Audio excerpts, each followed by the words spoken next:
All right, welcome back, everyone. Thank you for bearing with us. We had some more ghosts in the machine pulling wires at will, and people are saying Orks were so gross they had to close the stream. We're just like, that's it, we're out of here. Cut the line, cut the it's cable, going it's home. it's the power of the Wog. Wog energy was corrupting everything. They willed it themselves to win, and it came true. Apparently, Yeah, it's I just love that Orks are powered by the power of self belief. the They just belief. believe in Yes. themselves so much that they can overcome any obstacle. They really are like the people's faction.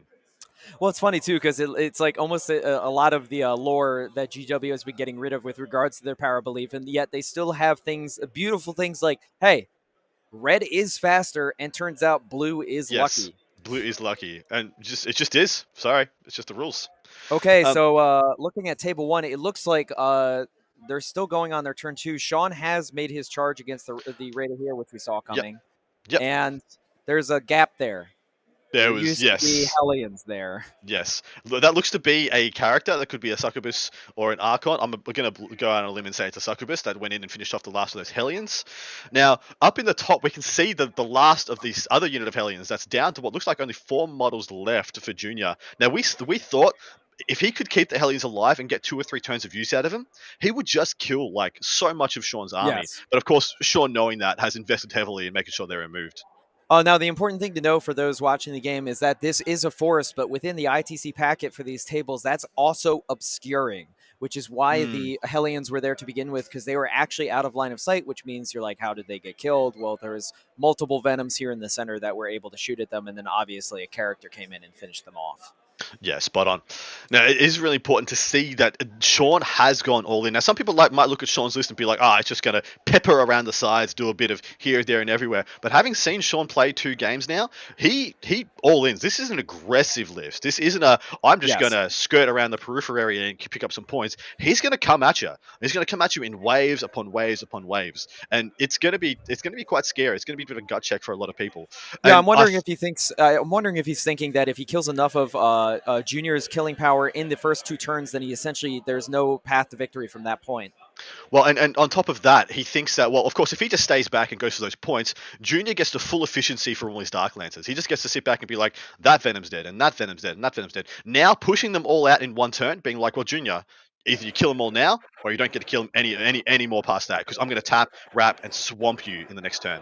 Yeah, well, and I originally I was like, I don't know if I like this plan because he's essentially putting all of his ducks in the open for Junior to have like carte blanche to shoot his army. But obviously, tagging and forcing one of the raiders to essentially, if it wants to shoot into combat against a forced Venom, is already bad.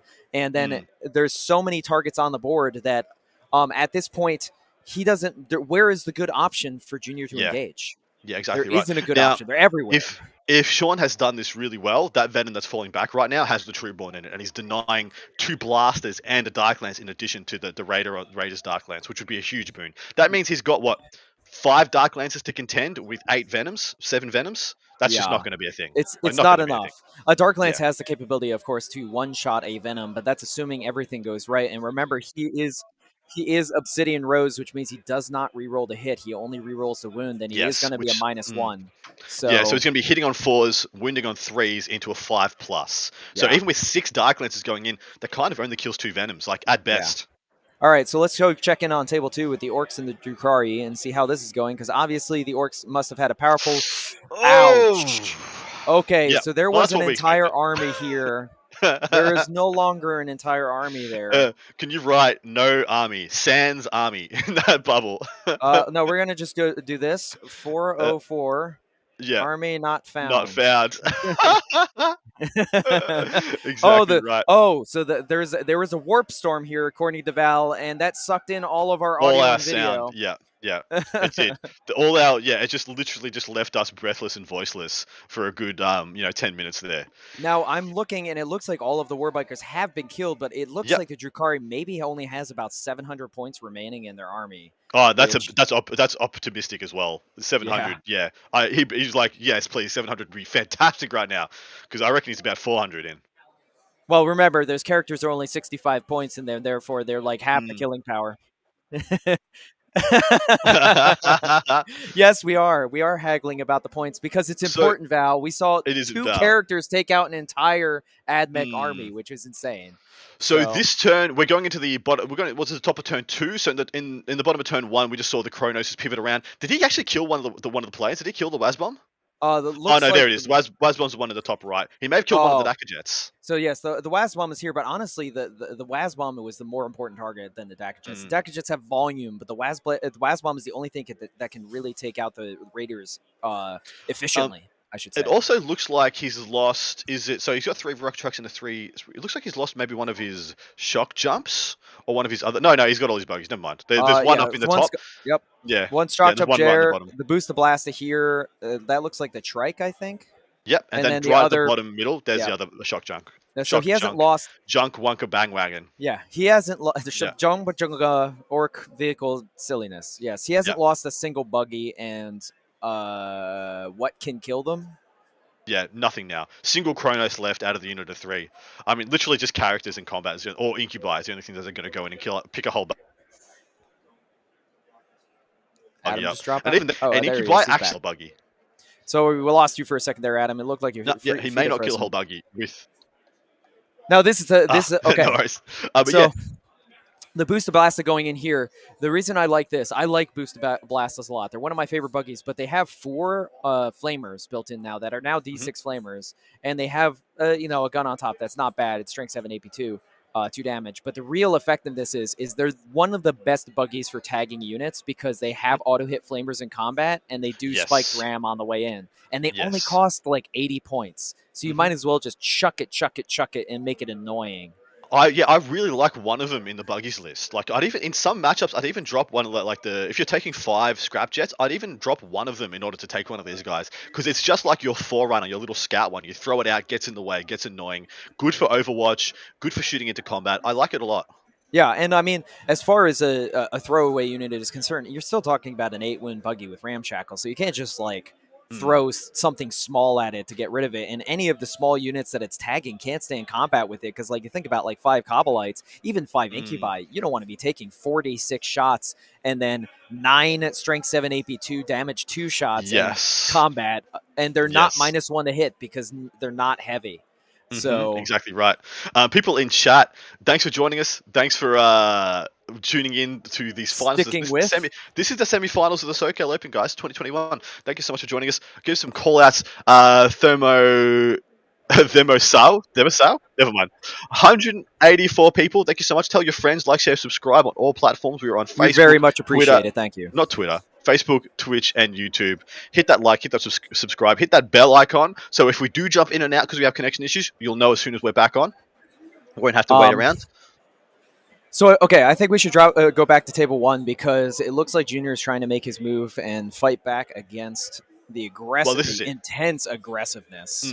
This is it. If he doesn't go now, the game's done. Game's over. I think at best case scenario, it takes Junior 2 full turns to try and get board advantage again. Because as we said, against the -1 to hit with no reroll to hit on his Raiders, essentially he's got to invest probably 3 Dark Lances to kill a single Venom. Yeah, to guarantee.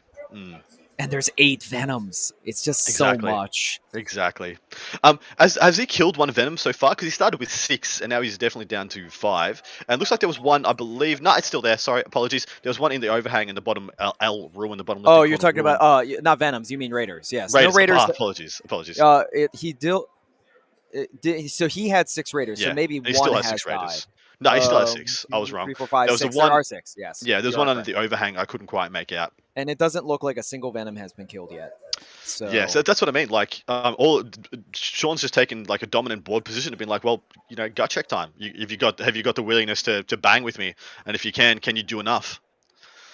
I think Sean's just confident because Sean has just the ability to go and tap things, and Sean is willing to tap anything in his armies, whereas the Raiders aren't willing to go and tap anything themselves. No. Oh, that is kind of the beauty of it, is that a Venom is essentially a throwaway compared to a Raider which is crucial. So a Venom going into a Raider is like nothing. That's essentially Exactly right. an easy sacrifice that's denying Raider optimal shooting every turn. Yeah, I've now come back. I believe in this play. I think this is absolutely what he should have done. Just go full Exactly right. force. I think he could have waited one more turn. I think he may have wanted to possibly waited one more turn, kill the Hellions, because as soon as the Hellions are gone, that means the onus is then like the pressure is on Junior, because he could have killed the Hellions without exposing anywhere near as much as he did this turn, and then the onus would have been on Junior to just pull a bunch of extra resources out to jump on objectives, and then Sean would have had to have been able to eat those resources and then done this play and still I been almost the same position. this almost reminds me of Brian Poland's game against the Blood Angels game, where essentially you just see the pairing of assets. There's just too much. Where does Junior choose to invest his resources when everything essentially is a bad and unoptimal target? Because anything that's going to Exactly get out right. of any of the Venoms on the top here can then go straight into his lines. Any of the Venoms down here then straight into his lines. There's essentially Yeah. no good target for him. Yeah, spot on, spot on. Yep. Apparently, someone's complimenting me, and Val's telling me because I think I missed the message. But Telling me thank you I'm very much, handsome? whatever you may have said. And yes, Andrew is very handsome. I am the more handsome one. Oh, well, thank you so much. Well, dude, good for you. We all have to have our thing, our one thing. Listen, you're already way ahead because you got an Australian accent, and I deem it's not fair. So, Shh.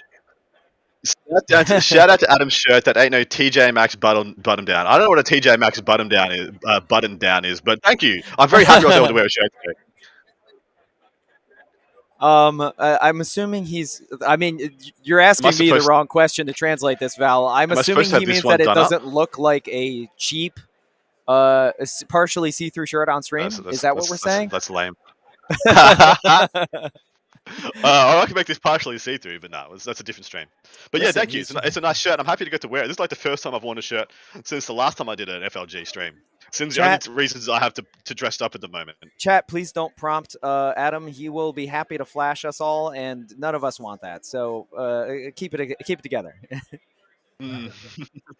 Apparently, if the audio goes out again, we're selling ourselves. have you guys only noticed Andrew's Earthworm Jim shirt? The hero of us all. The hero, yeah. Let's go back to Earthworm Jim. We need a death shot. Look at this beautiful combination shirt of Earthworm Jim and Army of Darkness. Thank you very much. Did you watch the cartoon as well as play the video game like I did? Is there a wrong? Can I say no to that? Of course I did. Dude, the Earthworm Jim soundtrack is for amazing. That game was amazing. I listen to it now. Like sometimes I listen to it on a workout thing, and yeah. Okay, we got to dial back because Evil the Cat, Killer Crow, love it. We'll go too deep, man. We'll go too deep. We got to dial back. Way too deep. We're here for can't go there. We're here for Warhams. Fear is the mind killer. Fear is. Hey, Dune just came out. That's poignant. There we go. Yeah. All right, back to the coverage. It looks like there's a lot of discussion happening. Juniors, I can see them right now. We're looking at the top down, but I can see them since I'm on site.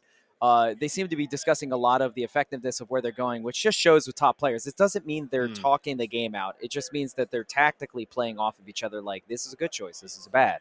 Which you'd hope that your opponent is being honest about it and being like, I don't know if that's a good choice, because you want your best game possible.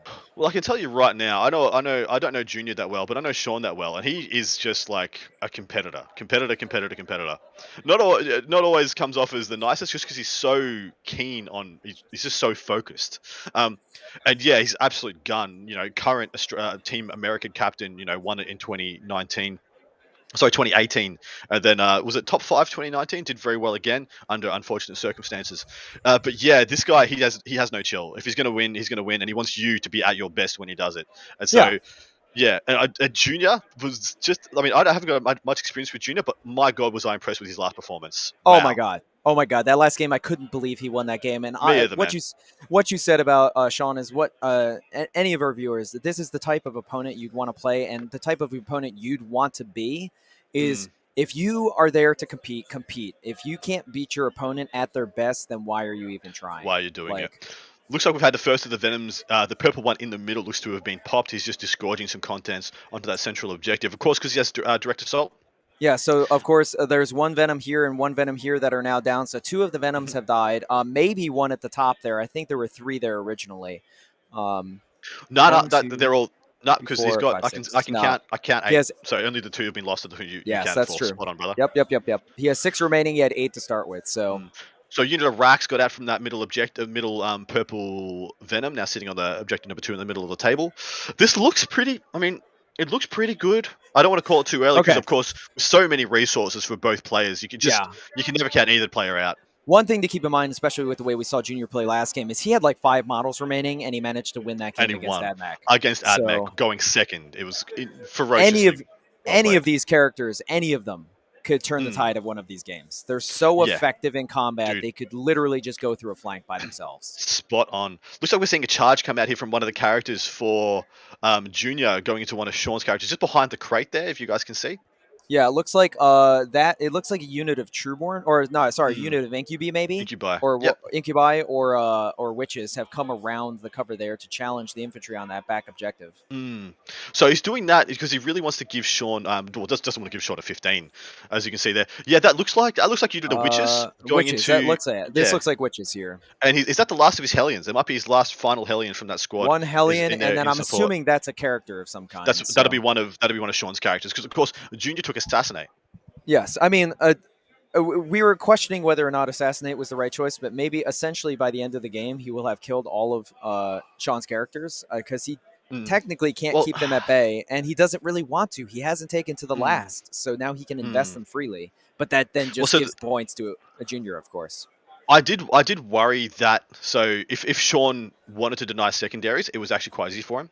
So if you want if so by denying one of Junior secondaries, he would essentially be neutering and denying all of them, which is why I didn't quite like the 3 that he took. I wish he took engage instead of herd, but I don't mind him taking herd. But I just don't like that he took herd and grind and assassinate, because if Sean just plays to not give him grind, he's also playing to not give him assassinate. So you can say, okay, cool, you get a decent herd score, but you don't get any grind, and you don't get any assassinate, or vice versa. By playing into one of them, he plays around Yes. all of them almost. Yeah. He essentially leaned into one strategy, which Sean saw through fairly quickly. And I think that's why he did the full investment, because he was like, well, all of his secondaries are relying on killing my units. So if I can do a Mm, crippling blow to him early, essentially no secondary points can be scored. exactly right, So my dude.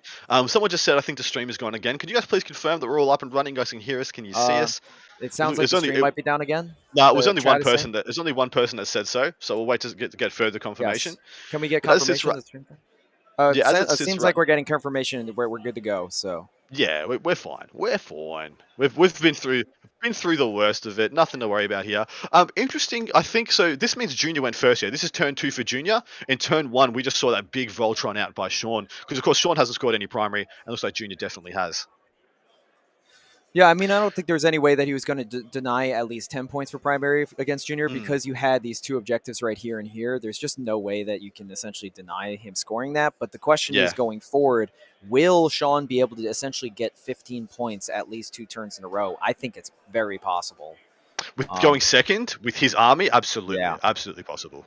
I feel like the last turn of the game is almost a foregone conclusion. He'll get a 15. It's just whether I think. Well, in knowing that, in knowing Junior that he's at the MSU disadvantage, he should be like, well, I just got to kill now, get as much stuff off the board as I can, or just play to give him a 5 so that 15 at the end of the game doesn't matter. It's a wash. Yeah, it's interesting because even though Sean went second in this matchup, it feels like he doesn't even need the final turn advantage of being able to score 15 points, because I feel like he's just going to get 30 primary in 2 turns before it even comes close to the end. Because Exactly right. he'll have this objective, and this objective, and then at that point, like Well, if it gets so 2 he's turns not of going to have that, the one in the bottom right. He's not going to have the one in the bottom right because that's a unit of, I believe, Junior's witches at the back of that objective with that character. So they're going to obsec it off.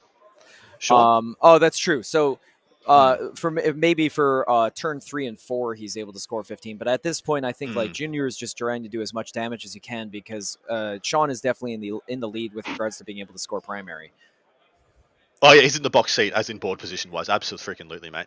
In the top that conglomeration, that little fight we saw where there's 2 units of juniors, the Hellions and the unit of witches going into one of Sean's characters. Looks like the character did survive, and in return picked up the Hellion. Yeah, which means that that's unfortunate because the character's still alive, and of course he has assassination, but at the same time he's still stealing the objective from Yeah, Sean I because mean, he has so OPSEC. The job's done. The job was always going to get done there. Actually, no, he may have. No, he did. That unit's fallen back. Sorry, they're moving so quickly. Or possibly even that unit has show stealer and killed the Oh, and then Hellion and then bounce out of combat consolidated, with the witches. gassed out of the Yes, combat. Yeah, that'd be very clever. that would actually have been an amazing. Well, especially because they do alternate because it's Cult of Strife, which means they do have fight first, which means that he could have tried to. He attacked with the Hellion first, and then he just bailed out. Yeah, attacked the Hellion first, knowing that the Hellion was probably going to die, but then didn't account for the show stealer, letting him bounce out of the combat. And he needed to kill the Hellion first because the Hellion was what was blocking the character in. Exactly right. Now in the top middle we can see the Hellions going into a Venom. Looks like they've already picked up one. There was 2 Venoms up there. Now there's only a single. So it looks like one has been picked up either by shooting or combat. Must have been in combat because it looks like he's going and tagged another one. And that Venom has fought back and killed one of the Hellions. Well, remember, all of these Venoms have blade veins. So they've all exactly right, brother. I'll just tell people what that does. So usually, most people, don't get to have transports that do things in combat. Most people. A Drukhari are not most people. Drukhari spit in the face of most people. Blade Veins gives them... Drukhari. What? Blade Veins gives them... They got 3 attacks. They got 3 attacks that hit on 4s, and that's strength 5. Blade Veins gives them +1 strength, -1 damage attacks. So they'll go to strength 6, e.g. wounding a Hellion on 2s with 3 attacks, and then the Hellions will only get a 6-up armor, I believe. And they also still have Blade Artists, which means on a 6 to wounds, they're AP2, and forcing Hellions to have a 6-up save, which is not exactly great. Right. So exactly right. I mean, it's definitely in the wheelhouse for a single Venom to even kill one Hellion. Now, granted, it probably won't kill more than one unless it has, I believe it's Chain Flails is the upgrade that gives it bonus attacks, but the damage seems to be done. I mean, he's just a junior at this point. He just has to strike outwards. He has to kill as many Venoms as he can. I don't think he's done enough this turn. He's killed killed 3 Venoms out of 5. It's probably significant actually, but he hasn't killed much of the contents. And that's probably what he wanted to do. He wanted to pick 2 or 3 Venoms, kill the Venoms, kill the contents, and then do the same thing next turn. Kill the Venoms, kill the contents. Because as this right now, all he's doing is just demeching units that are already in good positions. Yeah, he doesn't need the Venoms anymore. I almost wonder if he shouldn't have committed those Hellions to this bottom piece of obscuring terrain, even though it is obscuring. Left them back there, and then wait until his turn to move them there, so they couldn't be shot from these angles at all. Exactly. Knowing Sean is always going to be playing for that objective 2, it would have been really safe to sit them inside that L and just sling them out one turn, and then just do a really big push with them and try and pick up those 3 instances of damage. Item25 has asked in the chat, boys, for L ruins, how are they counting within for the purposes of light cover? I know there's no windows, so obscuring doesn't matter, but are they playing the L's as obstacles instead of the 3-inch cover? Do you know what the ruling is there, mate? The ruling is as long as you're touching the base, then you are essentially gaining the benefit of cover from that piece of terrain. And within the L itself, it's not. There used to be a ruling essentially where, like, if you're anywhere in that diagonal, anywhere within this space here, then you would count as being in cover. But now it's at a point where you have to be directly below or touching the terrain directly itself. below or on top. Yeah, exactly right. So if you're inside the triangle that it makes, you don't get anything. Nothing for you unless you're touching or on it. Now I prefer that. Yeah, some of them though do actually have a base that they stand on that occupies that space, and for those they have ruled that as long as you're anywhere on what is the base, even if there's no visible terrain, you will be getting the cover bonus. Yeah. I tend to agree with that, just because having those 2 in the game makes it a bit even Stevens, so they kind of equalize and out. Over in Australia, it's actually quite interesting. We have some large ruins that you'll see like that L, which will have a base on it. And the windows will be open, like you'll have windows everywhere. And if you are on the base, all the windows are open. Like if you're on the base, like even just the backboard of the base, and the base is quite large, you'll be able to be seeing through all the windows. But if that same ruin doesn't have a base, you can be right up against the wall, even though there's windows. As long as you're not touching the wall, you can't be seen. So we have that little bit of a balancing act going on in Australia's terrain at the moment. Yeah, I mean that's very interesting. I mean, the one thing that is also interesting with regards to the L's themselves is that if they do have the base that essentially gives you cover in the back lines, I actually think it's worse because it means that you have to sit all the way back here in order to essentially be non-touching the terrain, so non-visible through it. Exactly. Well, it creates a big denial zone in your own thing. If you're placing it as a gun line and going second, or risking going second, you just got a whole terrain piece you can't use. Yeah, you hoping that you're Joel and you have 30 Terminators, and then you're just like, this is all good. Terrain, plebs, for the peasants. We just eat these laser cannons, catch them with our teeth. But yeah, Um, you see with this, like you can deploy essentially all the way up to the edge of this L and mhm. still be obscuring, which is very powerful. Yeah, extremely good. It makes that pretty much the premium terrain piece on the entire table. As you'll see, like Sean took his big piece, his big square piece. Well, unless Junior placed that, which could be very well, and just to take up space. That piece is all but useless to him, to Sean at least. I'm There are a almost bunch of other wondering. armies that take a big well advantage of it, but Sean's doesn't. I'm almost wondering if Junior was able to place first with the terrain, or was able to snag that piece of terrain first and just chucked it into the back of his deployment zone to basically disallow Sean to have Hmm. access to it. If I wanted to guess, I think Junior went first, deployed the L in his deployment zone, and then Sean put down the wall, and then Junior put down the Yeah, big box. Yeah, I agree. that'd I make a lot of think sense to me.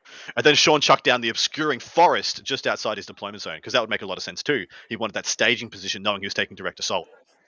Yeah, I that's actually very true. That essentially he doesn't need his shooting assets as much in Mm, this game because most of the things that his venoms would be able to target early would be raiders, which essentially poison against vehicles, not very effective. So yes, mm. that would make that an excellent staging point because once again he does get native -1 on all of his venoms, which is detrimental to Yes. the raiders, but.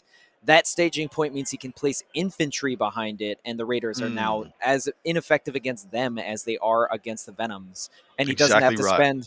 he doesn't have to spend CP to lightning fast anywhere. Spot on. Some more people in chat. Michael Taylor, those sound like Napier's ruins. Yes, exactly right. That is describing the ruins being prevalently used at the uprising, like essentially Australia's super major, which has kind of trickled down and become a prevalent mode of playing the game for a lot of different events. We the Machine, is this the final game? No, this is the semi-finals. The final game is still yet to be played. It'll be the winner of this game playing against what we assume will be Ork Freebooter, being Yeah, piloted by Logan. Right now, seems to be toweling up his opponent, having gone first. And last yeah. one, Clive Barnes. Hey, Michael, good to see some more New Zealanders in the chat. Lovely to have you guys. Hopefully, you're just waking up on your beautiful Monday mornings and don't intend to work too hard, and you can stay with us for the duration. All right. Well, why don't we? That's a good segue. Why don't we pop over to table 2 and see if that game has been wrapping up at this point because it looked like it should have been. Yeah, well, there wasn't much for him to do Um, in his turn one, let alone his turn I two or turn see. three. Oh, I see blue. I Yep, see blue, and I see red. and maybe blue. No. Oh, Oh, yep, oh. yep, yep. Okay. He's still alive. Legend. All right. So he's Man, still fighting the for all the points. scores are even. The scores are even. That's just like it's so good. It's so funny. I feel Well done. it's so deceiving though because the scores are even because the Drukhari gets essentially against this matchup. Unfortunately, only essentially 2 turns to play, and then Mm. the Orks are just like, well, there's nothing left to shoot, so we my ties. Uh, Well, look, it still looks like there's quite a clump of Drukhari sitting in that middle ruin. Now, if they can get onto a meaningful objective and wrap and trap and stay a couple of turns, he can still get a good score coming out of this. Because essentially, well, I don't want to call it too early. I feel like Quinton is playing for third place right now. And right now, he needs to get a big score. Because we know no matter who wins out of Sean and Junior, they're getting away with a decent score. Somewhere around the 50, 60, 70, I reckon, even if whichever one of them does go down. yeah, So exactly. Quinton doesn't want to be looking at fourth. Who wants to settle for fourth when he can get a third? Again, it's the same thing as with regards to the first round of the finals. I mean, you're still, even if you know you're going to lose, you want to score as high as possible Mm, because that plays towards your score for the year, especially in ITC. Um, so I'm glad that this could have ended in a handshake after like a devastating turn mm. one, but they're playing it out because these guys are Exactly consummate right. professionals, and I'm not professionals sure. have standards. Yeah, I'm not sure Logan's score is updated because I think he's got 2 turns of beautiful. They're doing it now. Demeki says he's just on it right now. Adam, calm your farm. Adam says Demeki, get it together. We're doing it. Yeah, Demeki, get to it. Uh, Stop lagging so behind. 10 primary points just 10 primary points have just been added for Quinton. In addition to, he's got 2 for Bring It Down and 3 for Direct Assault, e.g. he's got that middle objective. Looks like he's got that middle objective again in his turn 2, so definitely going to get another 3 points there. Bring It Down, like, I mean, in all honesty, he should be able to get 2 points. Probably he's able to kill a buggy somewhere here, especially if he's got a couple of characters left. And so in all reality, like, Quinton has very little reason to try and hurt Logan's score, knowing that the game's probably outside of his reach. Exactly. So he just Yeah. needs, he can just, we just saw a handshake, I think. I think we just saw a Yeah, handshake. I think Uh, he Handshake. did his turn Mm. 2 and got as many points as he could, and then knew that he Well, was going to lose his whole army that next turn. his So his army's gone next turn. So he's just like, let's see what I can score in my turn 2, and then that'll be all she wrote. So what's he looking at? He's looking. He got 10 for primary. He's going to get 2 points for hurt to prey at the end of his turn. No, he should be get 2 points for hurt to prey because there's three quarters that have orcs in it. yes. The flyers do not count for that. So Um, 2 points there, 3 points for direct assault, and yeah, that'll be all she wrote. all right, so let's go back to table 1 since we're going to get a final score on that shortly. Mm. Um, I mean, remember, Junior did go first, so the scores can be a little bit deceiving, but the scores are not that far apart, and it looks like we're going into Sean's turn 2 now. Mm. So people in the chat, so the Iliad has just pointed out, it's spam 2 units that clearly G-Dub goofed on the points cost, just like Grey Knights is right now. It actually is quite interesting that there is that, there's almost that comparison, whereas Dread Knights and Interceptors just feel so good for their points, whereas you've got, like, what, Rucker Trucks, Scrap Jets, Stacker Jets, Waz Bombs. So there is more than 2 units there for the Orks, but it's a similar comparison. And Greedy Hammer says, even if it is a bad matchup, I feel like you should be able to just get tabled turn 2. Especially you should be able to get tabled 2 when it's player place deployment, so player place Yes, terrain, and you have some agreed. say in getting dunked on turn 1. Now That's definitely should be a thing. if you've stuck with us through the whole tournament, this is the thing that Adam and I have been discussing regularly. The clear problem initially, I think the Rucka trucks are important to the Ork army because it gives them some play with regards to the density of the terrain. But the clear problem, especially with freebooters, is the planes. And something needs to be done about aircraft. We saw that was the boogeyman this tournament and many other tournaments for AdMech. So Yeah. planes are imbalanced currently. Something needs to be done, and we'll see what they do. Torrin Hart has asked, does anything do well going second into AdMech Plains? Lol. Junior's Dark Eldar beat them by 5 points. Yes. Which was an absolute freak of a game. The man played out of his skin. I still don't know how he beat him. No, I have no idea. Possibly the AdMech player hit him so hard turn 1 and turn 2, took it a little bit too easy and going to turn 3, 4, and 5. Because I did notice he threw away a couple more resources every turn than he needed to. It's almost like he was going half. It's almost like he was half-heartedly going for that killing blow and never quite landing it. Whereas he could have just, as soon as he did his first big hits, he could have just defended his backboard, his deployment zone, and won comfortably by about 20 points. So we got a final score from the Orks versus Drukhari. It was a 98-35 in Orks' favor, which obviously is a crushing loss. But I mean, in that matchup with Orks going first is unfortunate to be expected. I mean, there's just nothing you can really do when that much firepower is bearing down on you on the first turn. So how many points did Quinton walk away with it with? 35 points for Drukhari. Oh, jeez. Which That's I feel is he's likely in a 4th place position because I don't feel like there's any way either Sean or Junior, whoever loses, is going to have less than 35 points. Well, these guys are going to trade 10s for 5 turns, whereas Quinton got to play 2 turns of a game, So it doesn't, I don't see there's any real way these guys don't crack 40, 50, 60 points each. So let's translate back to table 1 because the game on table 2 has completed. Is done. Done is. Put a fork in it. She cooked. Over here, though, so we're seeing... we're going to be seeing the response. So Sean moved up, took a dominant board position, asked the question of Junior, can you deal with me? Can you push me back before I just dive into your deployment zone, tap everything, kill everything, and maybe decide this game? And in all reality, the only real benefit Sean wanted to do here was to get a lot of Junior's units out of his boats so he could charge them, after in the response, and also destroy Junior's turn 2 primary, which looks like exactly what he's going for, trying to give him a donut on it. Yeah, I mean, it's interesting that Sean now executing his turn 2. One thing I noticed about this is that Sean has essentially invested maybe too many of his units to the bottom portion of the table, and I don't see how he's able to recover this flank because so much of Junior's forces are here. So will he be able to maintain a strong primary? Because won't Junior, once he essentially takes out that high portion, essentially be able to sweep into his home objective? That's going to be touch and go. It looks like he's measuring distances right now to see if he can maybe get across the table, or did they? Yeah. So the strongest thing that Junior has going for him now is the fact that Sean doesn't want to kill Raiders anymore. He doesn't care. His venoms have done his job and gotten the vast majority of his army out of his deployment zone and into relevance. He can kill all the venoms he wants now. Doesn't matter. Sean doesn't really care. It's more about now Sean is depositing OBSEC and deadly units into Junior's deployment zone, and what he wants to do is get Junior out of the boats on his terms.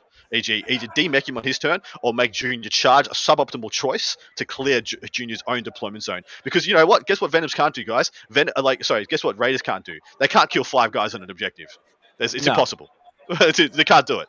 So if Sean just keeps slinging 5 guys here, there, and everywhere, he's gonna force Junior to bring guys out in his home objectives just to defend him and keep getting some primary points, which just lets Sean just keep activating all his little units. Now, one thing that I think that's ironically going to be key in this game for Junior yet again, and comparatively to the last game, is that I think the characters are going to essentially decide this game for him. Because if he thrusts those characters, any one of his characters goes through any one of these 5-man MSU units, and I don't think the MSU units don't have the volume, except for maybe the Blood Brides, to essentially kill them in a return strike. So, if he thrusts, I don't know what Junior's plan is for this bottom flank, but if it seems he's thrusting a huge amount of resources towards taking away Sean's top objective, which at that point, I don't know. Sean, I guess, will try and have to straddle these bottom.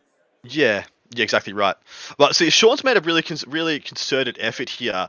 He's decided whether pretty much at the start of this game, because of how polarized Junior's secondary choices are, you need to sit back and go, am I going to try and beat him on the primary or on the secondaries?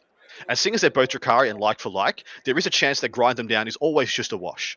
Everyone's got so many units, that's always a possibility that Sean going second can match him on grind. Because he's going second, he'd be like, well, I get to see how many units you kill, and I can try and go for that if I need to equalize that, if it matters. And while doing that, I can just keep playing the primary. I'm just going to play the primary, nuke your primary, get the primary, nuke your primary, and then wait and see if I need to start neutering your secondaries. Look what he's doing right now. He's just got blobs of venoms just deep diving into this bottom left-hand corner.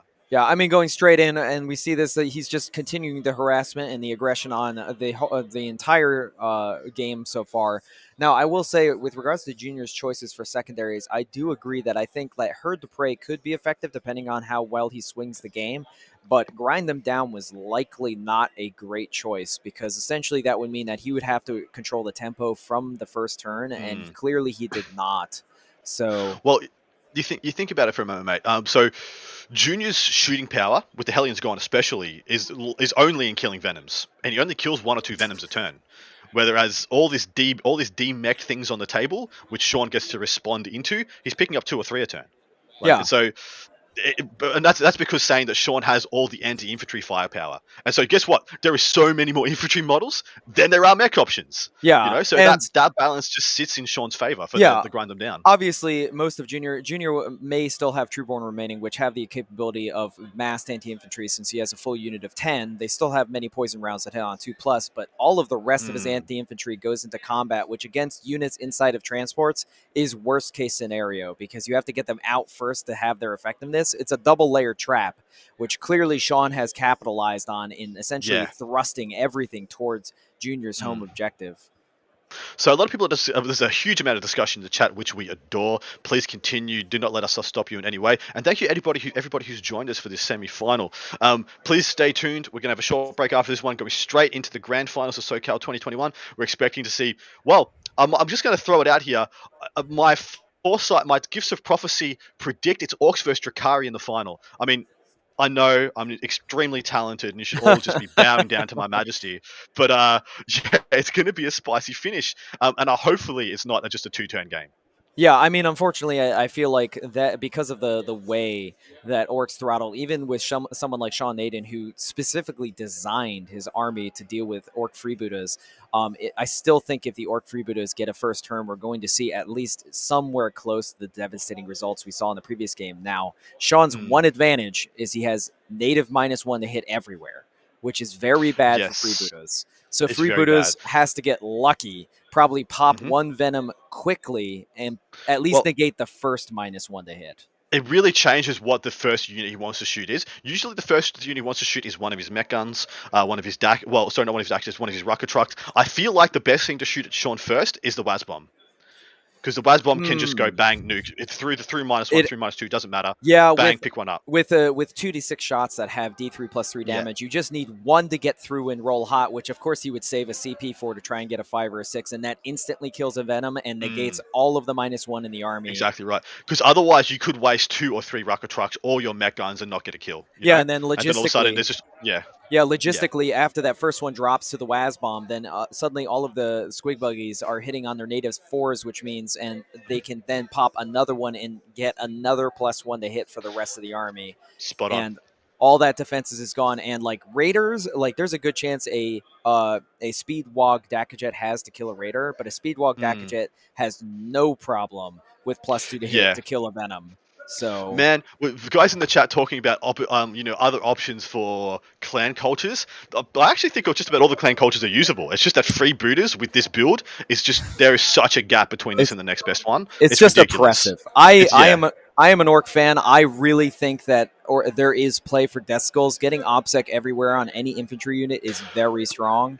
And also they now have a 5+ field no pain against mortals, which is becoming more and more relevant.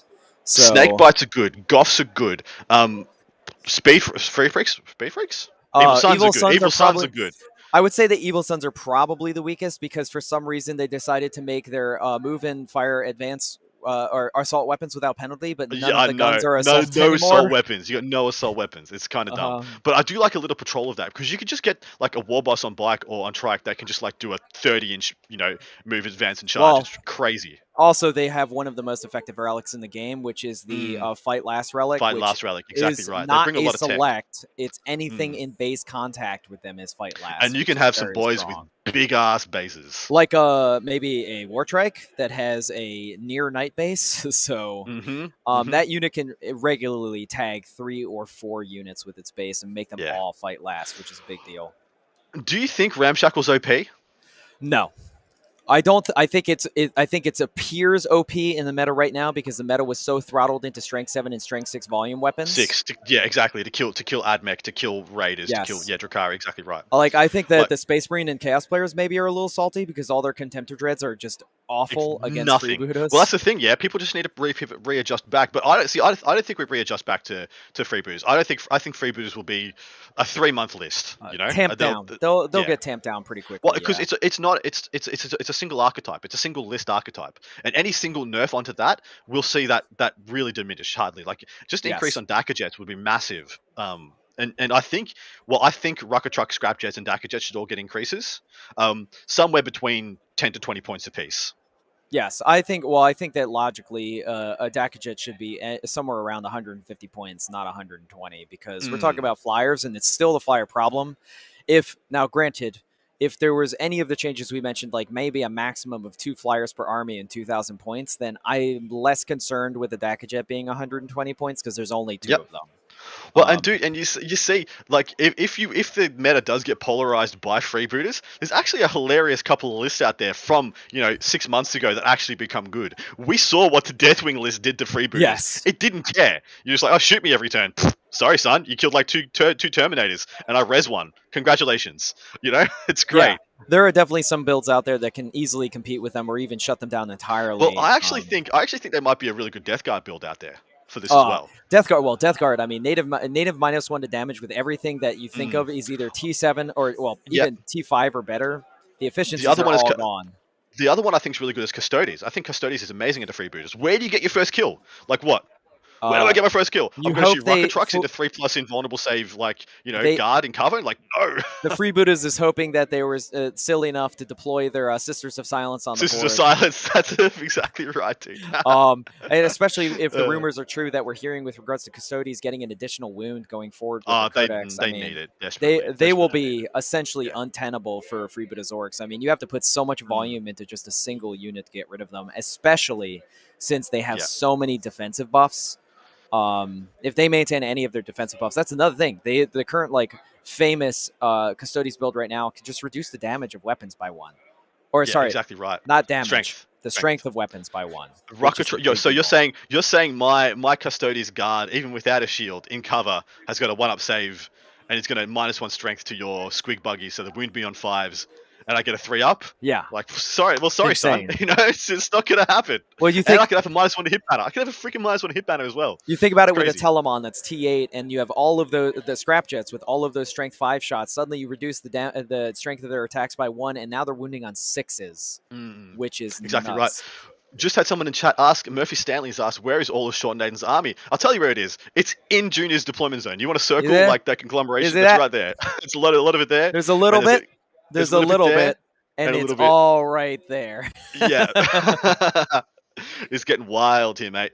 And it's unfortunately, I think Junior's allowed himself to be a little bit isolated. He's got three raiders full of guys up in the top left, but none of those guys are on that objective. Naden's moved and advanced 5 OBSEC units onto that top left objective, and he's going to take it.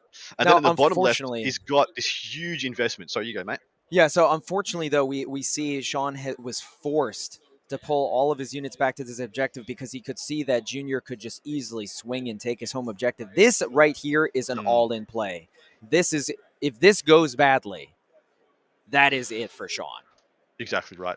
The infinite DM.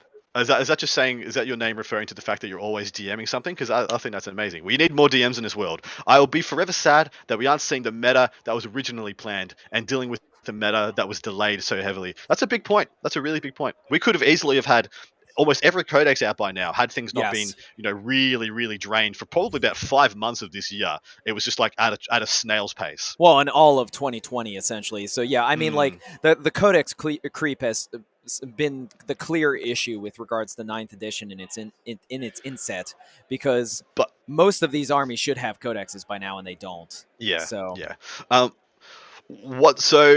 The issue I see though is I don't see anything that's going to stop Drukhari and AdMech being the best armies. Like, how good do you have to make another codex to knock either of these ones from preeminence and not just replace them with something worse? Okay. Like, that's my issue. So clearly Drukhari and AdMech were written in a microcosm comparatively to, because we saw like T-Suns and Grey Knights were also very well written books, and they were right afterwards. There you are, mate. Hello, Andrew. Hello. Yeah. There's Val doing Val things, controlling the camera to look at himself. Yes, hello everybody. Some kind of altruistic experience. Hello, Val. We love you. Thank you for everything you do. That is Nick H next to Val. Please give him a lot of love, a lot of props. Nick Horton, I believe his name is. Yes, he's done a lot of great and amazing works for us this weekend. First time in the hot seat next to Val. It's not always an easy task. He can be quite a taskmaster, but he does it all with love sometimes. But yeah, so we're seeing this weird thing that's being written with codexes, where essentially you had the microcosm of Drukhari and AdMech, the two best codexes in the game, being written around the same time, and then after that you had T-Suns and you had a Grey Knights, also well written books, but written at the same time, and then this weird Ork book came out that's so unlike every other codex before it. It really is, man. It really is. It's written on just different metrics to everybody else. Yeah, almost like it's for a 10th edition or something. Yeah, I don't understand, like, and being a fan of Orks, like, it's a strange decision where you had so many cheap and effective and overpowering stratagems in all of these other books, and then Orks, there's only like maybe 4 or 5 stratagems that have real play in almost every game. Well, it's a counterintuitive. It feels like it's a book that's telling you to get more CP from taking detachments, like as in you would have in 8th edition. Yes, except it's not in that edition. Especially because you're forced to take multiple detachments in order to get more than one war boss, which then is detrimental. So. And all their spice, all their tech is in relics and warlord traits. Yes. So you just got to diversify. Now, that does make it an exciting prospect, especially for the painters and modelers out there who want to have a cool, fleshed out army, because it is pretty sick. And having all that tech is exciting to wield. You know, it's fun to play with. But it just makes it like a very unique prospect as a newer player getting in. Because you're like, oh, yeah, I've played Space Marines, I can play Orks. And you're like, this is completely different things. These could not be more different. I mean, that's the thing, too, is that like Orks have always been kind of like the one army that has the most freedom with regards to conversions and such. So then they're an army that like people love to play, and Ork players are typically people you love to play against. But then you see this freebooters list, and who wants to play against that? I mean, maybe Joel. Joel's having a good time with his Dark Angels, but yes, he is. um, but in saying that, one last thing I'll mention: people were mentioning, "Oh, why is everyone complaining about freebooters? We should be complaining about Drukhari and AdMech." And I'm like, man, I'm just all gassed out You're complaining right. about Drukhari. No, That's all I've been doing for the last 7 months. Like, I'm literally on like 3 podcasts a your week, and fumes. like 10 minutes of podcast, I'm just sighing about Drukhari. Like, Okay. succubuses. Okay. The last thing I'll say. The last thing I'll say about it, chat. The last thing I'll say about it. This is Andrew's opinion. Take it or leave hmm it. Drukhari is a beautiful book. The fluff in it Oh my god. is awesome. It's the The best Drukhari we've seen. and the internal balance, like, you can make a case for every single unit being good and Yes. usable, and that is just It's so exciting. it's probably the best written book that exists currently. Now the problem is some of their units are undercosted in points and they need to be adjusted. Mm. And then I think the army is just where it should be. It should just be in a good position, but you should actually have to like choose to pay for things. The only thing I would like to see changed is the power from pain bonus from 2 and 3, turns 2 and 3, being switched. Oh yes, Advance and charge charge should turn not be 3, two. it should not be 2. Should not be 2. It should Advance and not charge be turn two. 3 would be amazing. It would still Yes. give them all the power, but just make you work a little bit harder for it, position yourself a little bit better, not just be like, I am here now, turn 1, I do not move, turn 2, boom. Especially You know? because if you're doing a real space raid detachment, suddenly you're giving Incubi the ability to advance and charge turn 1 in Blackheart, Yeah. which is just Yeah. insane. Yeah. Yeah. So there's I agree. There's a slight rebalance there. I think the characters need to go up in points, and then maybe an adjustment on witches or so. But otherwise, the army's great. Now, AdMech needs such sweeping changes that there's no Mm. simple solution to that faction. I don't know there's a simple solution.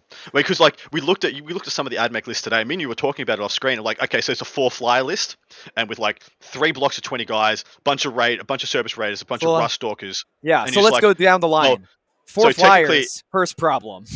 yeah, well, yeah, first problem. But if you just increase the points on that by 10, 15, 20%, it's the same list just with 1 less flyer. Yeah. And it still tables you.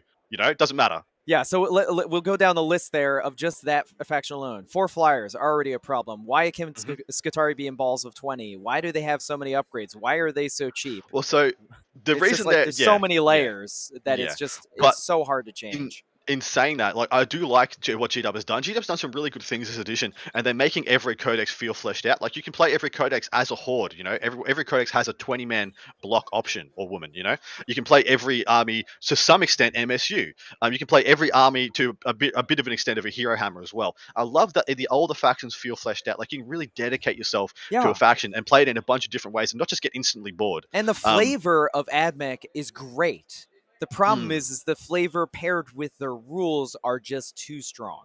Yes. And we see, unfortunately, the worst version of AdMech, which is Necrons, and you compare them to AdMech, and you're like, what happened? Oh my god. Oh my god. And that's a different can of worms that we don't need to get into. But what's wrong with Necrons? Yeah, I could write a couple of books for that. Lots. Oh man, I was so keen for them to be like one of the most powerful factions, and they got it for like 2 months. Yeah, of being, I like, mean, top and dog. unfortunately, the flavor was not really there because their most powerful was either spamming mortal wounds with Catan or just having so many Necron warriors that you couldn't get through it. Literally, like, how uninspiring to just be like, well, here's my 80 double obsec guys with my 27 obsec scarabs, and I'm betting you can't kill them all. Yeah, then, exactly. And who wants to go against 5 Catan or 4 Catan where they're just spitting out like 6 mortal wounds apiece every turn? I mean, it's just not fun.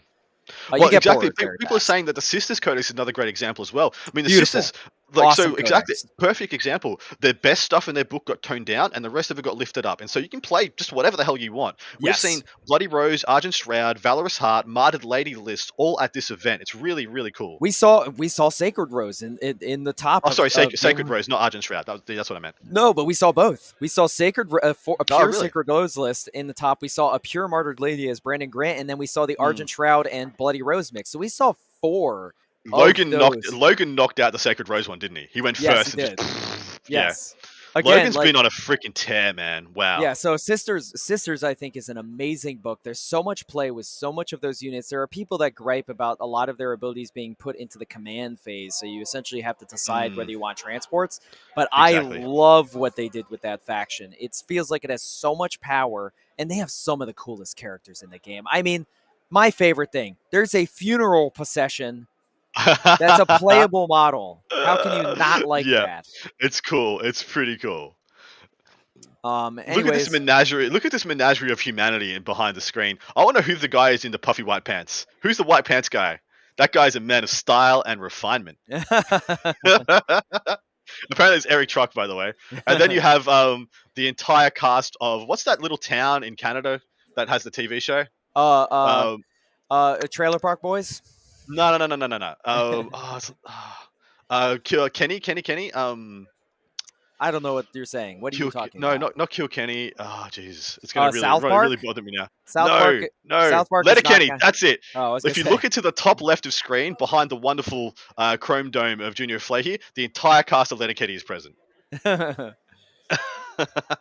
Can we go back That to the joke top was down nowhere table near one, as good because I please? could not remember. Everyone in chat just walls of Letterkenny. Leave me alone. Be talking for 20 hours already. Listen, if you haven't been listening already, Adam has immense problem with names, so no surprise. It's too much brain trauma as a child and literally not doing much schooling. He just didn't know. He was like, I didn't. Kenny, I said Kenny, Kenny, Kenny, Kenny, Kenny, Kenny. Kenny, Kenny, What is the Kenny. first bit of the name? And he was like, The second bit's South Kenny, and I was like, South Park is not in Canada, so. So me and the boys were playing Warhammer the other day. Love it. Yeah, so it looks like he has managed to get all of his forces in. All of these Venoms are still alive, and I'm assuming there's units inside all of them. So Sean clearly is just putting on the gas and breaking off the gas pedal. I mean, Yeah. Yeah. Well, he's gone straight into his opponent's line. Exactly what I said he needed to do. Get into one of his primary objectives in force. Force Junior to get out of all his transports on Sean's terms when Sean wants him to. Come in, try and go toe-to-toe when Sean has just layers of threats, layers of deterrence in fights lasts, heroic interventions, and then characters and Venoms to be the last kind of line of defense there. And then, yeah, just push Junior out of his own home turf. yeah. And what Junior can do, if Junior really wants to, do the same to Sean. Swing past, and go to the right. Take Sean's home objective in the top right-hand corner. Yeah, the only disadvantage to that essentially is I think he would have to invest too many resources to get past that wall in Sean's back objective, whereas Sean essentially has free access to this part of the board. And for those of you in the chat that may be wondering, why doesn't Junior just destroy all of those Venoms? Well, the problem is most of his killing power to kill those Venoms is in combat, which means that he's essentially losing all of his effectiveness to then kill the units inside, and then he gets charged in response and loses all of this that exists down there, except for maybe Raiders, but Sean doesn't even care about killing Raiders at this point. Yeah, exactly right. He doesn't care. As soon as he got past turn 2 with like more than half of his Raiders, he's like, well, their job is done. Exactly like I said before. They got me out of my deployment zone to a position of relevance. They can die now. It's fine. They got rid of the freaking Hellions for me, and that was the biggest reason you needed them. Yes. So the biggest thing they were going to do for you, kill the Hellions, job done. They can all die. Let them go. No more Hellions past turn 2 is bad news. I think that was one of his most aggressive units he could have put into Sean's lines because they are effective against everything. Exactly. I would have been really happy for Junior to expose one early to clear off that, middle objective to force a huge investment from Sean, but to have one held back in reserve in order to do some big cleanups later in the game. Because now Sean's all out of his transports. He's all out of his boats. One unit of Hellions right now can pick up so many different things. Yes. I mean, imagine if he had one unit of Hellions essentially in this back corner, and those were the only ones he could expose. He could just bring them out, blast everything off the central objective, and then Fire and Fate are always never stationary, I think is what it's called now. Yeah, never stationary. Back behind the wall. Never stationary. But dude, so one of the key issues that he's going to have tackling this big blob of conglomerated units in the bottom left is a bunch of the fight last elements. If you had a unit of 10 Hellions, you're eviscerating Flyby that fight last Archon, and most of those issues disappear. Ooh, thank you so much, everybody joining us in chat. We have just crossed 400 people watching live. Love you all. Thanks for joining us. Thank you so much. That's awesome, guys. Thank you so much for joining us. We've already lost one game. We've already had one game conclude, which was not unexpected. But we're going to see some high-level play coming out of Junior and Sean here, because this, I imagine, is going to be probably a difference of only a few points in the end. Exactly right. Exactly right. So all he needs to do Junior. So the issue here is Junior got a 0 on his turn, on his top of his turn for Yes. primary score. And so seeing as he got a 0, Sean can just really evaporate from here and just play to get a 15 last turn, and he'll probably win the game. Now Junior needs to really mix it up now. He really needs to change that dynamic. Now one of the issues is because Sean has so much pressure going his deployment zone, and it's essentially isolated almost a third of Junior's army in the top left. No. He needs to kind of account for the stuff in the bottom left, but also he also just needs to every turn kill a unit from the center objective. Yeah. That's So getting Sean direct assault. actually, if when Demeki has a chance, if he could get an update, I don't know how he wouldn't have scored at least 5 primary from having that upper left objective. So, Well, that's Sean's unit in the middle of that objective. is it an OBSEC unit? Is that what that Yeah, is? Ah, yeah. okay. Okay, so yes, that would have denied him because he would have had the units down here, and it looked like only transports on it. Well, what? Mm. But didn't he only throw Venoms down to the bottom left? That's my point. I thought he would have at least had one objective to score 5 points on primary. Yeah, quite possibly he even did. But yeah, from what I saw, I think Sean moved a unit from the top middle that was that got deboted by the Hellions, and he just jumped them over there. To just even out and make to OBSEC no contest longer it. relevant. Yes. Yeah. Well, I thought it could either be I thought it was on bigger bases than normal. So I actually had a sneaking suspicion it was his Court of the Archon. Oh, you think this is a Court of the Archon here? Top left. No, top left objective. Oh, right there. Gotcha. Mm. Yeah, because he has no OBSEC on that point. So, yes, that's true. All he needs to do is chuck enough units onto that so that he denies Junior from being able to score those points. Yeah, spot on. Yeah, can we get knowledge of the scores being true and correct by our table boss? That'd be greatly appreciated. Yes, Love your work, Demeki. So if you guys do not know, by the way, my name's Adam Camilleri. Thanks for joining us. And my co-host, or, number one chair for this event, sitting in the hot seat at the tables at the event, is Mr. Andrew Dickinger, sitting to my left. That's me. That's him. That guy. Also supporting us in chat, of course, is our producer, Val, the Heffelfinger. You probably know him from Frontline Gaming fame and Stats Center. In addition, we have 2 of the Dice Check lads, also from Dice Check on YouTube. Go over and support them. Also from Chapter Tactics, that being Demeki and Matt Castro. They have both given up, in addition to Andrew, my co-host, have both given up playing in this event and competing in this event in order to put on this production for you. So we're very, very, very grateful for their assistance. Because if it was just me and Val, my voice box would have just crawled out of my throat and left the country to going on to have a better life somewhere else. Don't forget, we're also joined by a good friend of Val and professional behind the scenes, Nick Horton. Horton. Our British badass, who's joined us to give us, once again, the most effective stream that we could possibly have. So, yeah, doing great work for you guys. Hope you guys appreciate it. Please like, share, and subscribe. Give us a sub on Twitch if you can. Give some subs if you're so inclined. We want to signal boost the hell out of this stream in order to tell Frontline Gaming this is something you guys love, you appreciate, and you want us to continue to bring you the best possible coverage we can. And also, Val would, I won't say that, never mind. Val chimes in every now and then in our ears, and sometimes he says something obscene, sometimes he yells at us for doing something wrong, and at times we're like, oh, should I say that? And then Val's like, shut up. No. I would say 90% of what he says we should not be saying on stream. We should not repeat. Love it. All right, let's see what's going to...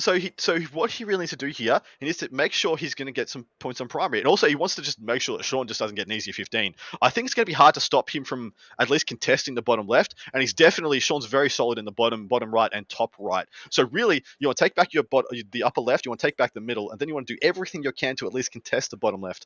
Because if Sean gets a 15 here, after he gave you a 0, that's horrific. Okay, so this is an interesting thing. So we know that Sean is essentially going for Stranglehold, so he needs this central objective. Now he has nothing left on it, where he would have to essentially abandon one of his angles, his points of approach here to essentially score that central objective or come from his back objective. I think all of those choices are not very good for him.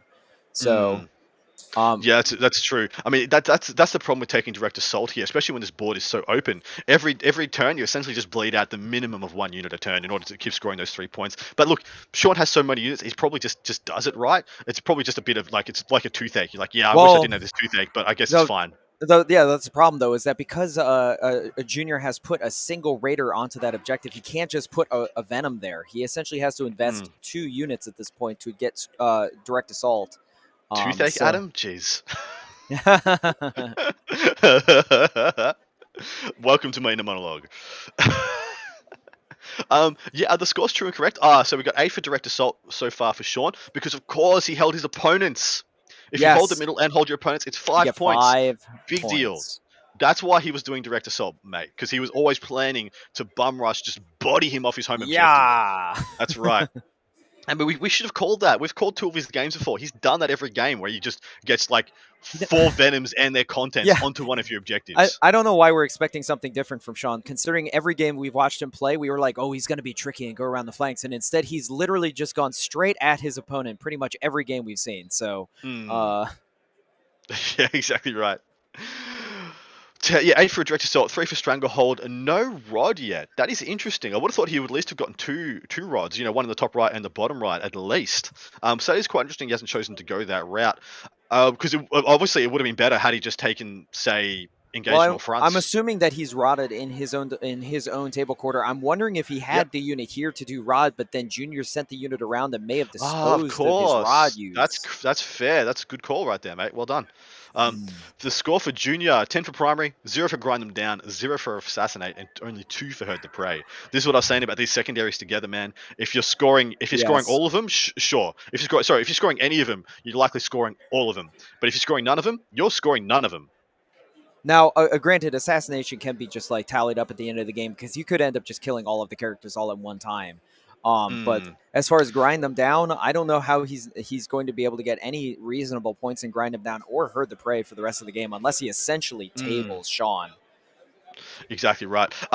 Tim in chat, he's asked, he's keen to see Logan's list, but doesn't have a BC sub. This should be a sponsored BCP event, so you just need to log in to BCP in order to access it. All the data and the list for this should be widely available. But in lieu of that, should you not have a login, we're going to tell you about that list. Would you like to do it, mate? For Logan's list, for his Ork Bonanza? Because we know it's a finalist list now, so we've got to tell people about it a couple of times. So if you've seen any freebooters list, you'd think you'd have seen this list. But the one major unique aspect of this list is he has no groups of buggies. None of them are in units. So he has, in his first detachment, a Death Killer War Trike with Junk Boss. So that's the 4+ invulnerable save. He has 3 individual Megatrack Scrapjets and then 3 individual Rucker Truck Squid Buggies. So that's already different from most freebooters lists. And then 2 individual mech guns with 2 DAC jets. And then a second Outrider with, of course, still freebooters, 1 Big Mech and Mega Armor. That's to give the first turn KFF defense.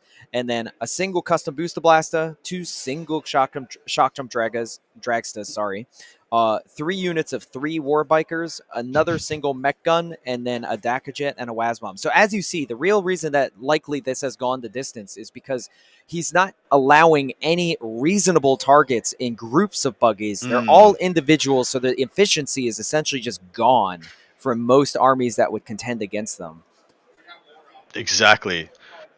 No matter how hard you swig at him, chances are you only pick up 90 points. That's the best you get. We were talking about this with regards to a Drukhari army with even a lot of Dark Lances going against them. If the Dark Lances even went first, like, what do you fire at? Everything is single targets. You're hoping they go for the planes because they have the deepest egress into the Drukhari lines. But still, your efficiency with regards to having a 5-up invul save and a -1 to hit, those Dark Lances maybe only kill 1 flyer, which is not great.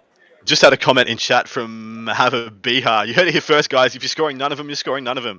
I meant to say if you're not scoring one of them, you're scoring none of them. But yeah, it came out far funnier on reflection. So we're gonna call Adam Captain Obvious Camilleri because he's just saying it as it is. That's it. Well, it's commentary, baby. That's the game. But it's true. I mean, how it is. Adam's not wrong. A grind them down was likely not the best choice because that would assume, like we said at the beginning of the game, that he just controlled the tempo throughout the whole thing. And assuming that he was going to have that against an inefficiency matchup with Sean's list was probably the wrong choice. Yeah, and of course, like I said, if you're not scoring grind, chances are you're not scoring herd. If you're not scoring herd, you're not scoring grind, and you're not scoring assassinate. Like they're all just kind of compound off each other. I wish 2 of those are fine. Yeah, 2 of those are fine. I just wish you didn't take assassinate. You would have taken I don't know, engage. Rod maybe. I think. Well, you can't take herd and engage. I think he shouldn't have taken herd. I think he should have just taken engage because yeah, exactly right. You need max efficiency for herd because all Sean needs to do is have 1 unit anywhere in any of those corners, and you never get herd, and all he has is units to spare. So I think herd was probably not the best choice. Yeah, exactly right. Alpha Mech has just joined us. OS, I see Logan sitting in the bass round. He must have booted someone. Unfortunately, he did. His wonderful opponent, Quinton, went second against his list, and the game lasted exactly 2 rounds before Yep. the Dark Elder Boot player was tabled. Buddhas be booting. Booted. Booters They be they booting. booting. They booting all Yeah. day long. They free boots from feet, and they hurl them at you. Free booting. Oy vey, Adam. Oy vey. Give us more. I am bordering on delirious over here right now. Caffeine can only do so much. But yeah, thank you so much for joining us, guys. Hopefully, we're still sitting around the 400 people tuning in mark. We greatly appreciate you guys. Is that Reese dressed up like what's his face from Letterkenny? It is, isn't it? Even with the dirty stash. It is Reese. That is Yes. fantastic, He's guys. one. That is a specimen. That is a vision right there. Oh, mate. Sunny's on his head as well. Now, I must say, I have to criticize Reese. If you were at the start of our stream and you saw their beautiful ad placement for regards to their awesome gaming mats, he does not have the stash in the commercial, and that is I a know. class 1 offense. He played so many fun little games in that. He should have been impersonating Ricio because he was playing the Tau, because it would have been the double down. But yeah, the fact he was playing Tau in the commercial and gave me such a chuckle. Such a Yes, chuckle. of course. So good. Hello, Reese. Is he flossing? Maybe a little bit there. Is he flossing? You're in your 40s. Stop it. I love Reese. I hope we're not delirious at this point, chat, because we have been going for 3 days straight with this. But yes, this is into game 8 for Andrew and I, and our throats are on a tenuous hook, as is Val's sanity. But rejoining our game. Yeah. Oh man, I think so. At the first point of this game, you seem to think that Junior was in the pole position, where I thought it was Sean's to lose. There's Val, and as you can see, his sanity. I was gonna say, you said tenuous. It was gone yesterday at the latest. Look, we haven't had the easiest run with some of the technical issues, especially with the venue. But look, I'm proud to say, mate, day 3 is smooth as hell. Yes. I mean, pulling it out in the end. Now, I will say, let me explain myself with regard to my position with Junior. So Junior clearly had the advantage with offensive power. He needed, especially with the secondaries that he chose, to control the tempo, the momentum of the game. I am surprised he didn't go for a stranglehold, because I feel like, especially after knowing that Sean Naden has a lot of throwaway units that he can go for stranglehold himself. Like, that's only a best case scenario for Junior, because essentially he's just feeding him units. But at the same time, Junior, I'm not exactly sure what his plan was at the start of this game, because, like, especially having one of his most effective multi-target units, which is the Hellions, deployed at this point. Where was the plan?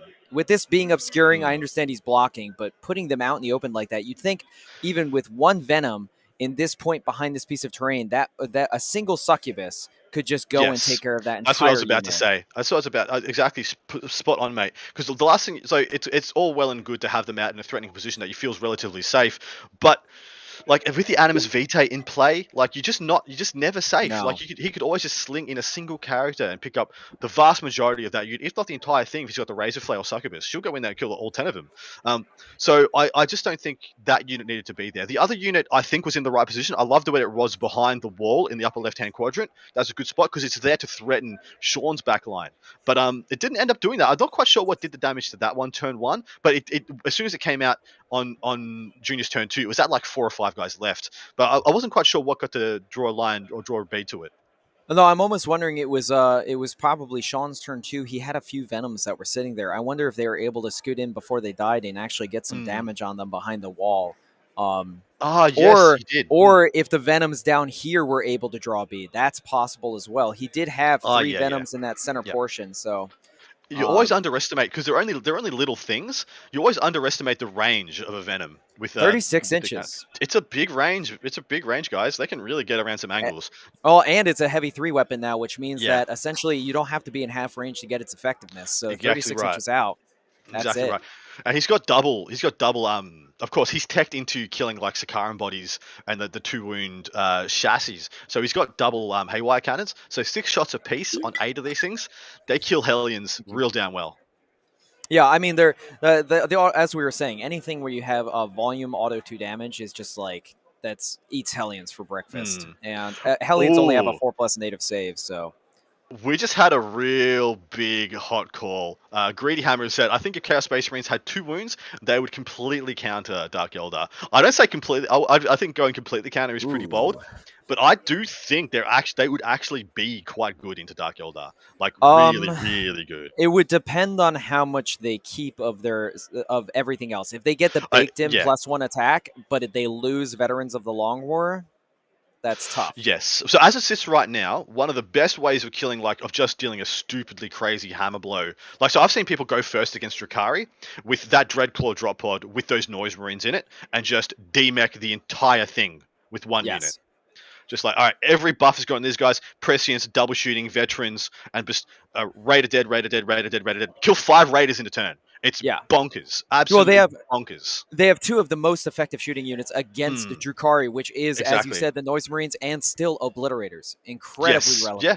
relevant. Well, and Havocs don't get the respect they deserve. I don't think. No, I mean Um, 8-shot Havocs with the Reaper chain chain cannons. cannons. Just look at Yeah. those infantry and then just like nom nom nom nom nom nom nom.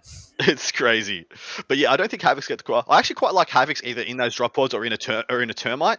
Or you take him as Disciples of Bellicor or Alpha Legion and keep them untargetable, sitting at the back of the board, just like bang bang bang, I killing two or have, three things a yeah, turn. I have actually seen 2 units. This was a cool tech that I saw where you had 2 units with Reaper chain cannons inside of a termite.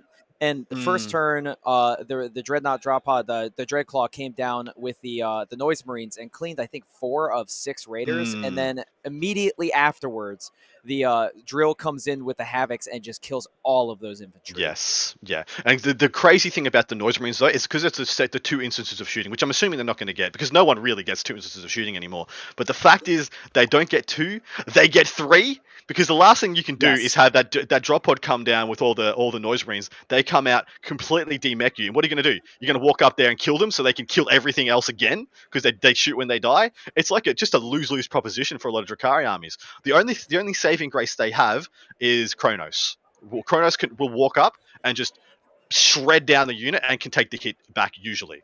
That's true. I mean, the real way that you're going to have to take down those Noise Marines, or the only viable way for most Drukhari currently, is combat. You Mm, essentially, I would say, you would chuck one token Raider in, and then because they're only 1 wound, then they don't have access to invuls or anything. You throw a single Succubus in there, and she'll just go mm. through the unit. Scotty D49, I think a friend of mine, Scott Duval from Canberra in Australia. If we're talking hot takes, I'd like to say that GSC/tuners will come in hot with their updates and really shake things up. Yes, Everyone doesn't suspect them, but they doing it, but they always do. you're Look, talking to a Tyranid player. Yes, they I will.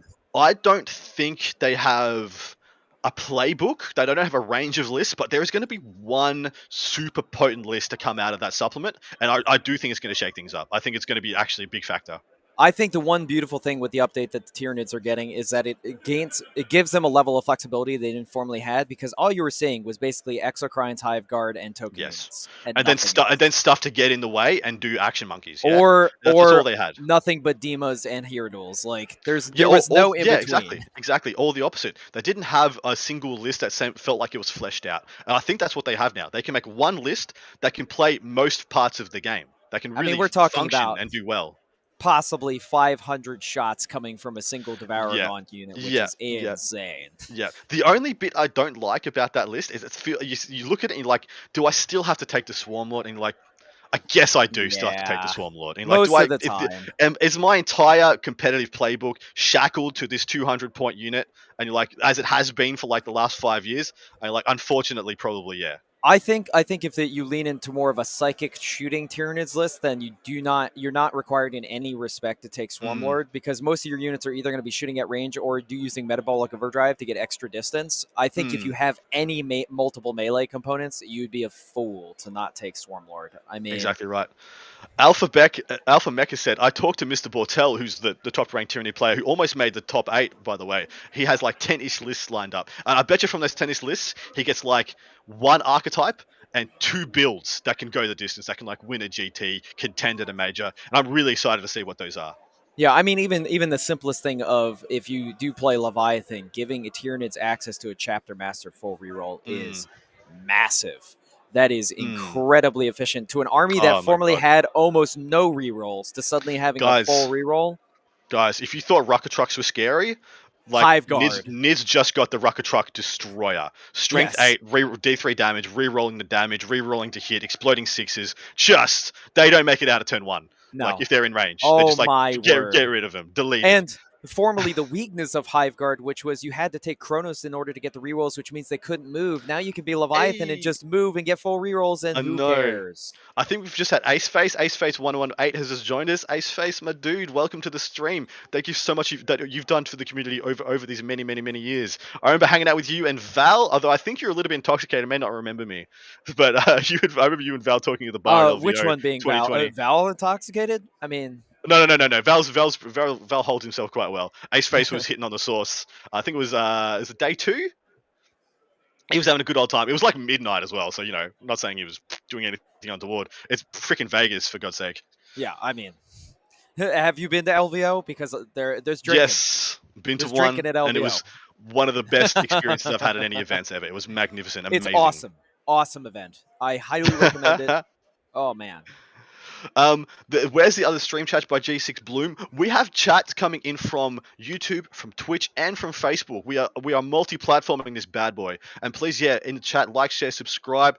Throw us some Twitch subs. Throw us some super chats if you please. Not because we need the money. We're doing this for money. More that we want Frontline Gaming to look at this and say this is a mode of ingress. You get some eyeballs, more eyeballs on the game, more eyeballs on their products, and really produce and keep some momentum going to getting some bigger and better content. There's our boy Val. He's giving you the thumbs up, which means you are now obligated to like and subscribe. I mean, yes, I mean, as much as we would like some greater support, we really want to grow the hobby. I mean, we want as many eyes to be on 40K as we can. It's an amazing game and with an amazing community. Can somebody clip that thing of Val and just copy and paste that into chats the world over? Just let that go viral. Like anytime you just you want one of your mates in the hobby to pay you back, you just send them that Val vid. Anytime you want somebody to come to an event with you, send them the Val vid. You want to grow the community? Send them the Val vid. Do it. So good. All right. Well, what are we seeing here on the? Can we get a confirmation from our table boss? Are these scores true and correct? And is there anything really big unfolding here that we haven't been able to shine a spotlight on yet? Because there is a lot of action going on in that L that's very hard to get a beat on. Because it's like, oh yeah, that 25 mil model is into that 25 mil model. Oh, and a 25 mil model died. Fair enough. You know, it's very hard to discern.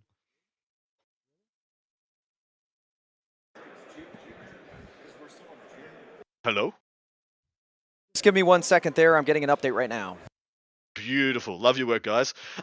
It's surprising to say, and it really goes into what I think Andrew and I were saying before. After Naden got most of his Venoms out of turn 1, he really changed tacks, not really feeling the need to shut down his Dark Lancers. He's really changed into I just need to blend as much infantry as I can and maintain board supremacy. Look, is that Andrew Truck with his lovely puffy white pants? What a savant. Oh, so we've gotten an update. The scores are actually up to date. So Junior didn't score anything on his turn 2 with regards to primaries, so that was accurate. Yeah. And remember, he is the top of the turn. So now we were going to be moving into essentially Sean's turn 3, or did Junior go with his turn 3? We're in turn 3, so I'm assuming at this point we're in Sean's turn 3, the bottom half of the turn, and it looks like Sean is cleaning up pretty much all of the infantry in Junior's backline. Greedy Hammer says, just going to say this, the Drukhari mirror is not exciting him that much. Literally watching for the casters. Mate, then that's us doing our job. Yeah. Absolutely doing our job. If, unfortunately, we're shackled to a game that is a bit of a mirror, it's a bit of I'm going to swamp you, MSU, everything is everywhere all the time. And this is a matchup we've seen quite a bit. So hopefully, I'm very gratified to say, if me and Andrew are good enough to jazz this bad boy up, that's a great compliment. Greatly appreciated, and thank you. Guys. Oh, thank you so much, everybody. And we're glad that you could join us.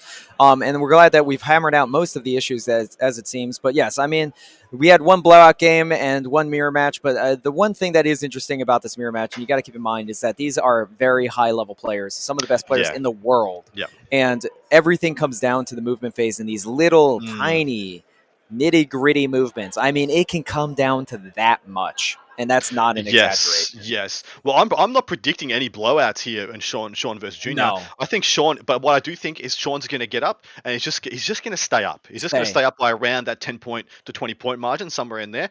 But Junior, man, we saw him pull some absolute rabbits out of the hat in the last turn of last game.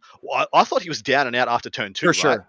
100%. I mean, he had lost at least 700 points in the first turn against the AdMech army, and I think you had hit the head of the nail before. I think the AdMech actually got complacent and Mm, essentially just started putting their units out freely for Junior to essentially slingshot off of, especially with his one succubus that was like probably the MVP of that mm. game, the show stealer succubus that took almost his entire back line, He which is did. nuts. Just a dominating force. Scores have just been updated. Sean has one CP left, by the way. Also, by any chance, could we get Demeki over to give us a read on the clocks? How much time does each player have left on the chess clock? Running down Sean Naden's scores, 25 on primary. So he's managed to get. He didn't get the 15, I don't believe. I believe that it means he didn't get the 15.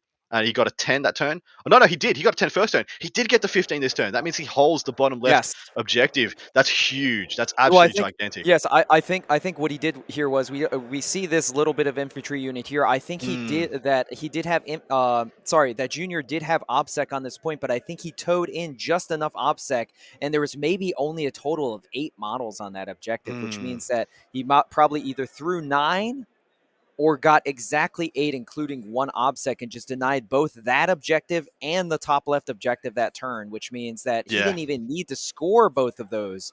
He just had one model there, one model there, one exactly model right. there. He holds Yep. more. Exactly. Well played by Sean. That's what he set up. That's what he set up for in even taking direct assault. He holds that again, man. He gets another 5 for direct assault. He can just run off that objective now. Job's done. He's going to be sitting on 13 points there. He just holds the middle for one more turn.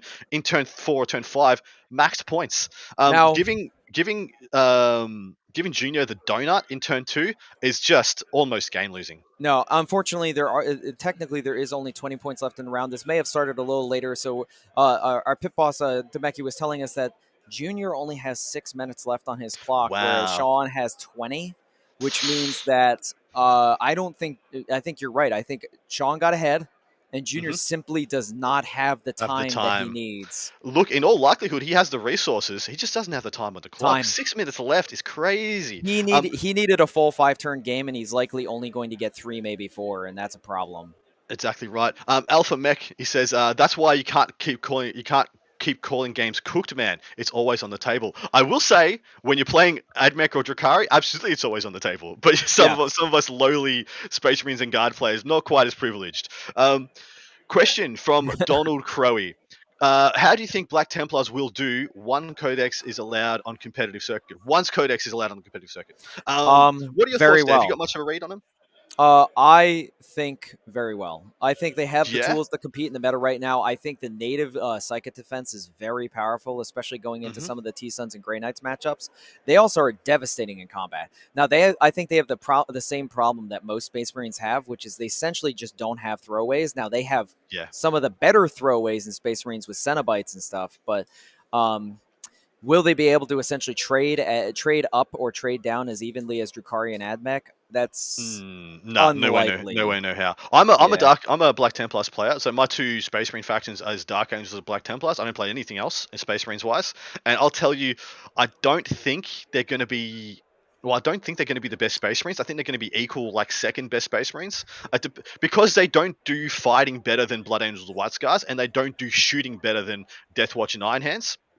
I feel like they're just a little bit. You can do a little bit if one rung down from each, and you can do the same thing. Yeah. But the thing is, you can do the same thing. You can do both of those almost at the same time, and that's where I think they become they're possibly the better, most well-rounded Marines now. If you wanted to do Yes. a bit of everything, I and that's think where their strength is. they're definitely a solid A to A plus tier, but like again, Space Marines has a universal problem with regards to the number of resources to get into that S plus Mm, tier with regards to Drukhari, AdMech, and now of course Freebooters, which however long that lasts.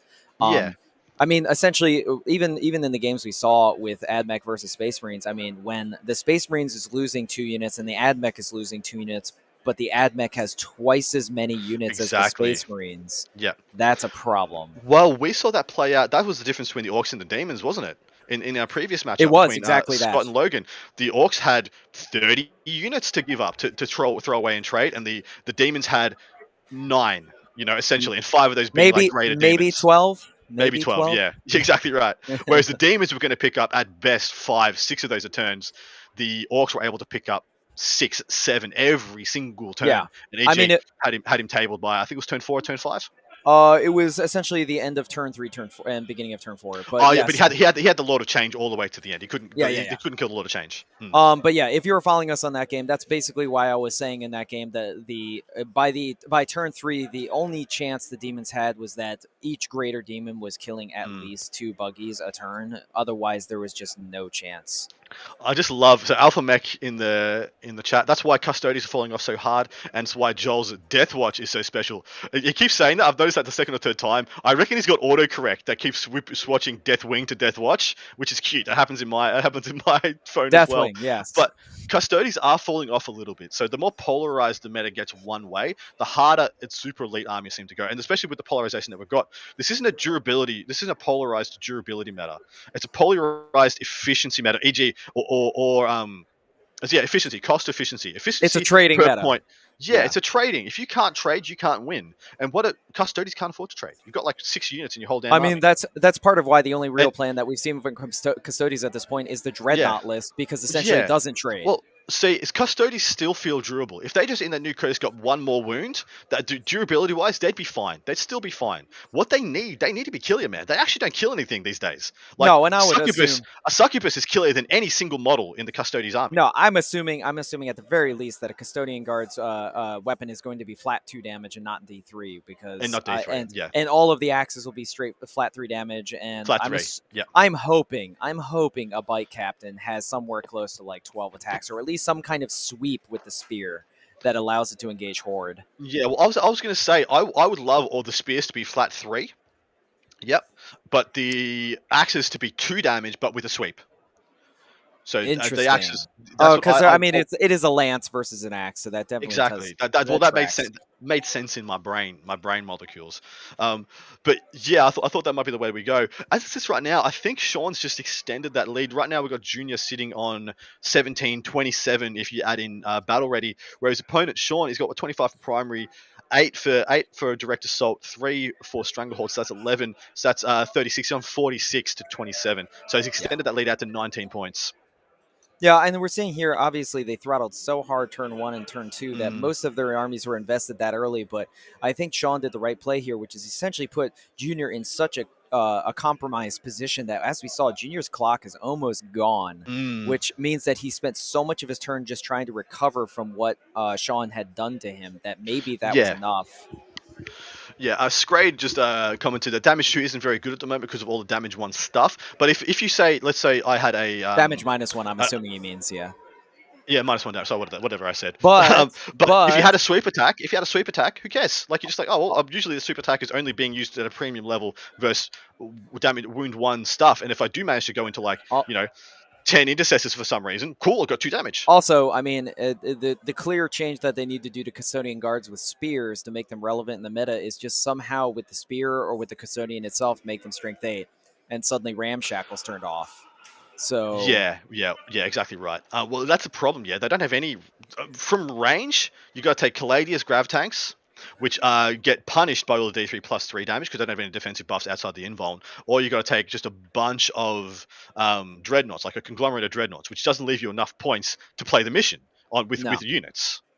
So they're in a really rough spot at the moment. But the fact is, like, they're still okay. There are still some missions like Battle Line where they're just so imposing, so terrifying on a 4-objective mission. You're like, ha ha, no, do what you can, feeble one.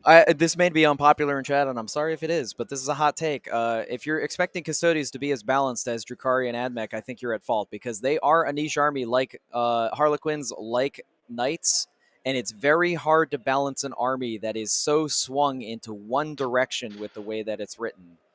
How do you make an army that has the entire army has 2+ saves, 4+ invuls, T5, 3 to 4 wounds? It's like the the same as knights. They could always they're always at that tipping point where if you just give them one more buff than they have, it could just be OP. It could just be just Yes. unkillable and indomitable. So it's always that's the same as knights. Yeah, you always want knights to because right now knights feel so killable. Like so they feel so Yes. killable. They don't feel good enough. They don't feel strong enough. But at the same point, if you were to give them like 10 more wounds, all of a sudden they could just be so OP. No one can ever beat them. Well, Like and, it's and just it's people just always on that knife edge with these skew armies. And people, specifically with knights, people have talked about like giving them the access to OBSEC, but you can't just give a single knight OBSEC. You then have to, well, do you give them, they count as 5 models or do they count as 10 models? And then suddenly, like all Mm, of those, if they're 10, imagine if they count as 10 models, suddenly all those 5 model units that you want to throw up yeah. to objectives have no effect against a Yes. 24 plus wound model that has combat and shooting. It's Mm, just that exactly right. razor's edge of balance is just very hard to get right, Yeah, relevant to spot on. every other army in the game. Mm. Val just chimed in and said, "Why aren't they balanced around wounds? Like, as in, like, um, have just a wound always costs X, and then add a modifier depending on what no, their I save think it is." means the number of models they count as is based off of wounds. Oh, of course. Yeah, yeah, yeah, yeah. Well, Yes. no, see, I always thought they should have Well, because they're isn't that bracketed. that's Age of Because Sigmar, isn't that? it Doesn't is, Age of yeah, yeah. Sigmar But uses that? because they're bracketed, I always thought like, if you're at a full wound knight or a full bracket knight, you count as 10, half bracket 5, lowest bracket 1. And I That thought that would just be so elegant, so easy, so simple. I mean that I think that works in solving a lot of the problem that we see with vehicles currently in the meta, since Mm, they don't have core or anything. You suddenly make a yeah. redempt or not a redemptor. Sorry, what is the Space Marine large primary shooting tank that used to be popular? Dylan Holmes has chimed in and said, "Well, my knights have obsec. Yeah, it's because you're playing a very unique army of renown, which is actually Yes, sick. I love the Freeblade lands. It's but they sick. count as one model, don't they? It's just a one model OBSEC. Yes, Am I, yeah, they only count as one. Yeah. yeah, I mean, so it's great that they got OBSEC. I love that, but at the same time, you can't. Your opponent just throws 2 models on there, and it doesn't Mm, matter. yeah, Like, and it feels really rough that like a knight doesn't feel that kill anymore. Like you have a knight crusader, and from range, he like doesn't actually do that no, much. no. Doesn't I mean, actually do that much. Well, especially mind you, especially look. the Sorry, I was battle gonna cannon say, needs the battle yeah. cannon needs the flat 3 damage. So you go, mate. Yeah, I was going to say exactly that. The fact that a battle cannon is still D3 damage, D3 damage just Mm, doesn't really work in the meta, and it's so swing dependent. I mean, that's why I couldn't believe that they had kept Ork kill saws as being D3 damage. Well, swapping yeah. kill saws from being damage 2 to being D3 damage and giving power claws damage 2. That seemed very strange to me. Yeah, well, they Um, wanted to make him the equivalent of Chain Fists, right? And we saw Chain Fists became but a they factor in don't some get a games. bonus against vehicles, so Exactly. That's where I'm like, they just missed that last clause. They're I like, was like, there should be another line here. They're like, it's fine, send it off. cool. Make each kill saw give +1 attack and get rid of the Mm, -1 to hit. Because why does a saw have -1 to hit? That doesn't make exactly sense to right. me. Rain Down Upon Me has said, I'm assuming that GSC blips go away. Yes, I think so too. I think that's so almost too. been near Um, confirmed that they are gone. yeah. Well, because it's when I was playing against GSC, I've got some very strong Tyranny players in my meta. When I was playing against GSC, I was like, it just feels like we're playing a different game here. Like Yes. it feels like a mechanic at the extreme level of like Miracle Dice, where turn one, I just don't get to play the game.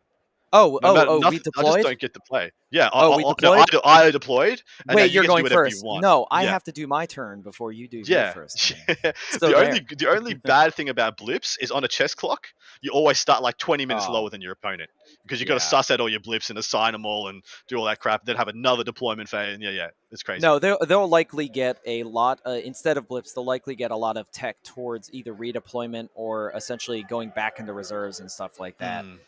But Yeah, yeah, yeah, exactly. I'm hoping they get something really, really unique to they gotta replace it be because sneaky. it was such a cool mechanic. It was such a cool mechanic that they could still. I think they could still have blips in the game, but they just might have to do it a different way. Like it can't be what it is right now. I don't think. I would not cry if they got rid of blips. And I've played GSC, and Mm. it's a lot to manage in a very short period. So. Especially for an army that dies to a stiff breeze, you spend so Yep. much time picking your deployments with those blips, and then half of it is gone after that turn. So, I mean, Mm.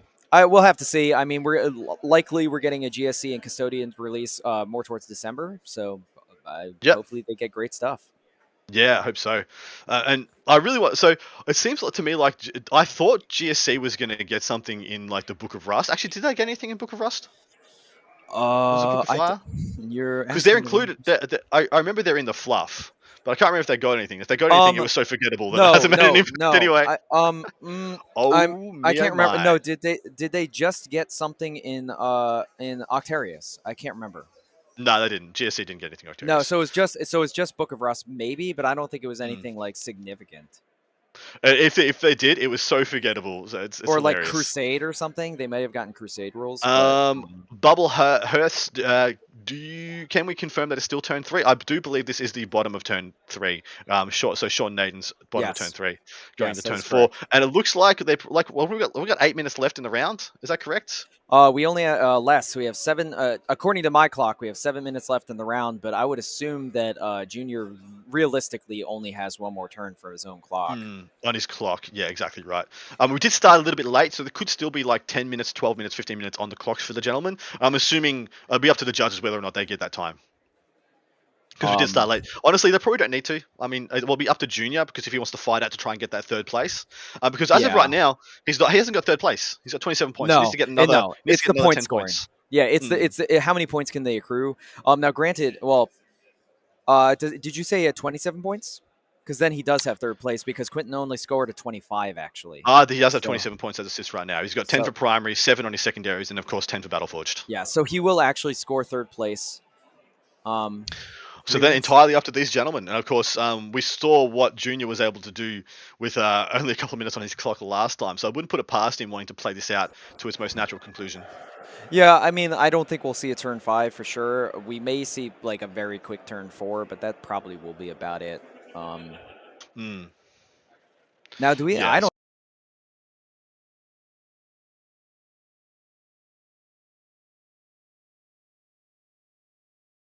As soon as Sean hits below 5 minutes, they essentially call it. They call it, Um, yeah. Well, at least they call it at the end of the battle round. They don't. You don't start another turn Correct. with Yes. if you both got under five minutes left. And that's simply because if you're under 5 minutes left, essentially one person just wastes out the other person. Well, it leaves it open for abuse where one person wastes out the other person's clock and one person gets a turn and the other person doesn't, and so it's That's unfair. correct. Yes. So that is the ITC ruling. It used to be, yeah, it used to Mm, be 10 minutes and they ruled it down to 5 minutes. 10 minutes was a little rough. I agree with the 5 minutes determination, but mm. unfortunately, that has negatively affected some of the players we have seen in this tournament, including Brandon Grant in his game against the Forces of the Hivebind that came almost Yeah, to the top 8. he clocked out, didn't he? He did against that Mm, army. Yes. So, I mean, you have to watch rough. your clock. You got to Yeah, watch your clock. it's on you. In fact, I think Sean's even being generous. He's got the clock sitting right next to Junior, so Junior can just slap it down whenever he wants, and Sean just has to lean all the way over the table and hit it, 20, 12, 15, 20 times a turn.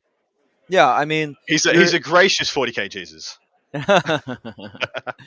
Yeah, I mean, I'm assuming that Uh, these players are at such a high level that they're very calculated with how well they manage the mm. clock.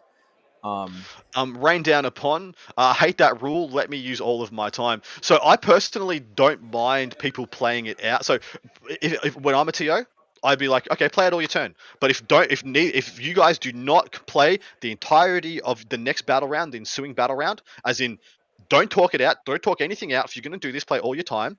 If you don't finish both turns to completion, you take the score as it was at the start of that battle round. No ifs, no buts. That's it. yeah, it's complicated for me. I like it because essentially, it forces a lot of shenanigans out of the game. It does. Um, It does. It makes it uh, clean. What it I just makes it a lot said, cleaner. it gives a lot more power to the players. You can be pretty egregious with that. You can be pretty abusive, as in you use all of. If you're playing, if you got the top of turn and you know you're going to lose if it goes first, if your opponent gets his bottom of turn, you just waste out their clock and you're like, oh yeah, you used all your time, I used all my time, but oh well, I'm sorry, we didn't finish your turn, so we just got to take their scores at the end of the last battle round. Guess I win by 2 points. That kind of stuff happens, which just causes feels bads here, there, and everywhere. Yeah, so as we're seeing right now, I think I don't think we're on turn 3. I think we're actually at the top of turn 4. This will be top of turn 4 for Junior, yeah. Yeah, Junior's using. He only had about 2 minutes left, so he's literally trying to move as fast as he can to finish out his turn 4. Because Well, yeah, this he's is just going all to he do. has. He's just going to do the relevant stuff. I don't think he can win pretty much from this deficit. He's so far down. Are we able to get a call on the score from Dickinger? Can you check that these are true and correct scores, or if they're not, get them updated ASAP? Because this is coming down to the real crux moments. I mean, we're sub 10 minutes left in this game. We are tracking down Dickinger right now to get a final score. Somebody asks, how did Craftword Eldar do? Okay. Yeah. No. Yeah. Yeah. They played. Yeah, exactly right. Aesthetic Deluxe says, "Who is Craftworld Eldar?" Like, yeah, never heard of him. It's just not a faction. There was two in attendance. I think there was 2 Craftworld Eldar in attendance. I think there was like 5 mixed Eldari, which is actually not too bad of the amount of players coming to the table. Because you got to assume mixed Eldari is like some part Craftworld Eldar and possibly either Drukhari or Harlequins subbed in. Yeah, because if you're not taking Drukhari and you're not taking pure Harlequins and you're taking soup, essentially that just screams, Shining Spears, Dark Reapers, and Night Spinners. I would assume that most of the Eldari we saw that were mixed Eldari were likely Harlequins and Craftworld because they fill the gaps for each other. One of the games we had on stream was or maybe on stream. It's hard to remember at this point. My brain is mush. It was on stream on day 1 against Imperial Guard was a mixed Eldari army, and turn 1. All of the Haywire Pikes and I think 3 transports were destroyed. So just went second versus a triple Manticore list went second, and the Manticore was just like punk. Yeah, get rid of all the deadly stuff. Ended up tabling him on turn 3, I think. Or was it turn? It might have even been turn 2. Terrifying stuff. Yeah, I mean, triple Manticores. Okay. So apparently Val he tried real hard to get scores and didn't work out so well. So Demeki's going to get accurate scores for us. He said he went and got 3 numbers from the score sheet. 2 of them were incorrect, so he's just going to go get Demeki. Love your work, Val. There we go, everybody. Val Heffelfinger, everybody. Well done. Love it. You guys have to understand and appreciate just how much effort Val has put in to make this a reality. Because Junior's out of time. Yeah, Junior's clocked out, guys. So yeah, it's just pretty much depending on how they do it. I mean, Sean could just be like, "I should just finish your turn, mate. Get the points you want to get." And then they'll wrap it up, and pretty much Sean could just play out the rest of his time. Probably play out his turn 4 and turn 5. I wouldn't be bothering to kill anything of Junior's at that point. Just deny her the prey, and for those in our chat. Yeah, so for those in our chat, I just want to identify real quick. Basically, how it works if you clock out, it means that the only thing you can do is roll saves. You can't even fight in combat, even if you're engaged. So at this point, it's likely that Sean is just securing as many points as you want. Well, exactly. This game's likely wrapping up, so we'll see a final score. All right, that's the end. We just had a handshake, guys. Good stuff. So Sean coasting through after giving Junior a 0 and Junior being unable to do the same. He was just coasting through to a finish. No fuss there. Looks like he's probably gonna end up winning by a bit of a blown out score there due to Junior at least 20 points look like. Well, yeah, so if it depends if they want to bother. There's no real point. It's single elimination, so getting any extra points here doesn't matter whatsoever. Well, especially since we know that Junior has acquired 3rd place because of his score over Quentin Johnson. So congratulations to Junior of Flehy coming 3rd, and now we've got freebooters, and Sean's going to test his theory that his list is better than regular Drukhari into freebooters. We're going to find out, guys. Logan versus Sean Naden for your final table. When are we going to be back? When are we going to be back? When is the next round? In 30 minutes, everyone. So 30 minutes, guys. Go and give yourself a bite to eat, and then come back and join these 2 beautiful people and everyone in the background in 30 minutes. Tell your friends, like, share, subscribe. See you soon. Love you all. Mwah. Goodbye. At Frontline Gaming, we make the best tabletop gaming mats in the universe.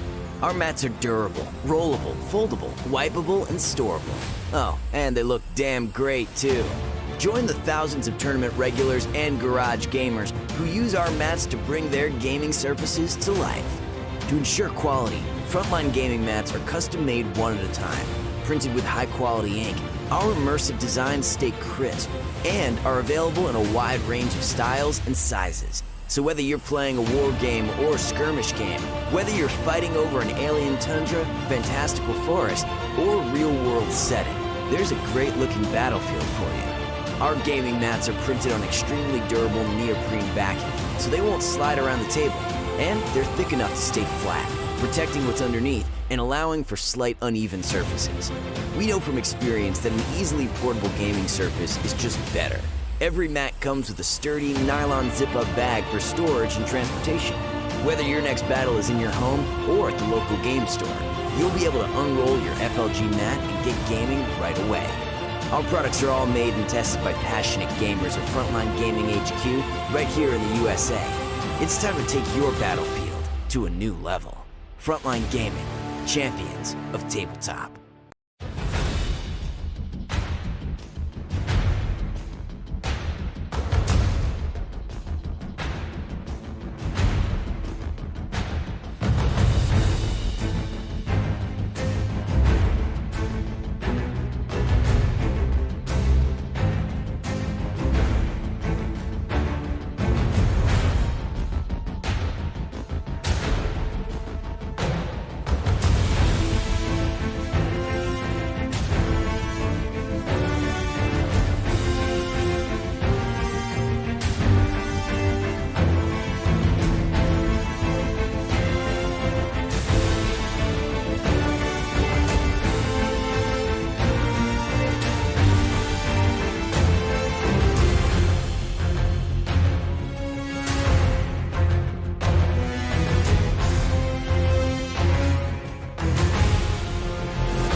Frontline Gaming, we make the best tabletop gaming mats in the universe.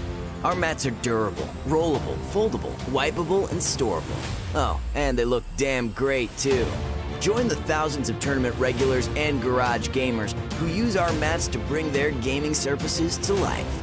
To ensure quality, Frontline Gaming mats are custom made one at a time, printed with high quality ink. Our immersive designs stay crisp and are available in a wide range of styles and sizes. So whether you're playing a war game or a skirmish game, whether you're fighting over an alien tundra, fantastical forest, or real-world setting, there's a great-looking battlefield for you. Our gaming mats are printed on extremely durable neoprene backing, so they won't slide around the table, and they're thick enough to stay flat, protecting what's underneath and allowing for slight uneven surfaces. We know from experience that an easily portable gaming surface is just better. Every mat comes with a sturdy nylon zip-up bag for storage and transportation. Whether your next battle is in your home or at the local game store, you'll be able to unroll your FLG mat and get gaming right away. Our products are all made and tested by passionate gamers at Frontline Gaming HQ right here in the USA. It's time to take your battlefield to a new level. Frontline Gaming, champions of tabletop.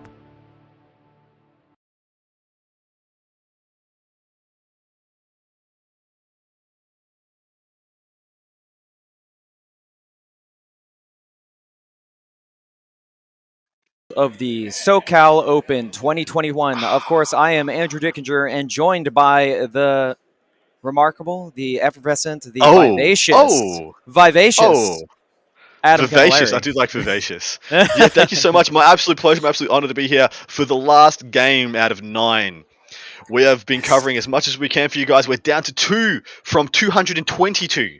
We have a Ork player and we have a Drukhari player. I'm happy to say it's at least not a Drukhari mirror match. Yeah, so well, and of course we are going to be doing the full-on, as you say, litmus, well, I say acid test of Sean's theory list towards freebooters. So, well, exactly right, my man. Because, but yeah, exactly right. We thought when we looked at some top-down analysis of Sean's list, it looks like an AdMech, sorry, a Drukhari list that was just made to not lose automatically to AdMech and Orks if it went second, right? Yes. That's what the theory behind it was. And now we get to see, because it worked against the AdMech. Now let's see if it works against the Orks. Yeah, I mean, he was clearly capitalizing on native -1 to hit everywhere, which we know is a severe weakness for the freebooters Ork list, and also having a whole bunch of Venoms with Animus Vitae to essentially access move and charge turn 1 and essentially tie up all the Orks. Now, I think one problem with that theory is that's normally going against freebooters lists that have units of Buggies, and this is all separate. So he tags 1 scrapjet. Yes, at a time, not 3. Exactly right. Yes. Well, so he's got 8 Venoms, yeah? Yeah. He's got 8 Venoms, so 8 points of tapping and wrapping, etc. But there's 9 Buggies. Yes. 9 single Buggies. 3 single mech guns. 3 units of 3 bikers. Is this going to survive the test? Wait, you forgot something very important. 4 planes that he has no ability to kill. Right. He has no ability. Cannot kill the plane. There's nothing he can do to kill planes. He has 2 blasters and 2 blast pistols. So let's not sell the man short here or anything. That's hot. No, he's absolutely screwed. He cannot kill planes. He needs to stay wrapped in combat in order to survive the planes. Yes. And if he does, and if he's by doing so by wrapping and trapping Buggies, he's on objectives while he will win this game. He will score a 100%. stupendous amount of primary objectives. No, I think you and I were both going in the Ork player's strategy, obviously because of native -1 to hit everywhere. He's probably going to use his squig Buggies or something to try and get hot and maybe take out 1 Venom and activate freebooters, which will at least negate the native -1 to hit. Yes. So ideally, he wants to really get his first 2 instances of fire. He wants to pick up 2 sources. He wants to get that. +2 breakpoint ASAP. As soon as he's hitting this entire army on 4s or 3s, in the case of some of his more egregious models like the mech guns or the WAS bombs, he really gets to just pick up models wholesale. I love that they must have came to an agreement that they're going to use 2 of each objectives. Like there's 2 of the USA objectives and 2 of the XPZ. I don't know what XPZ stands for. I think that's probably their team, I think. But he is wearing a jersey. I don't know if it's XPZ on it, but...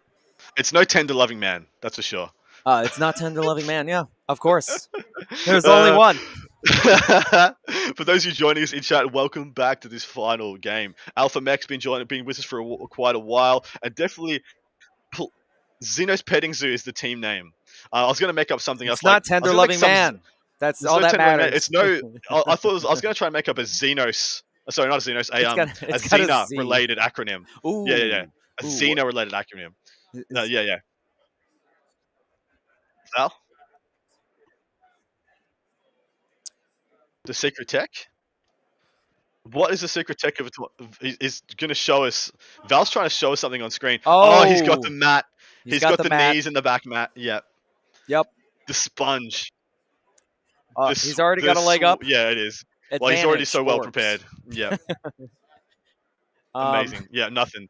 Just weakness under the feet of Sean Naden. Now, you and I were talking about tactics-wise. We just mentioned that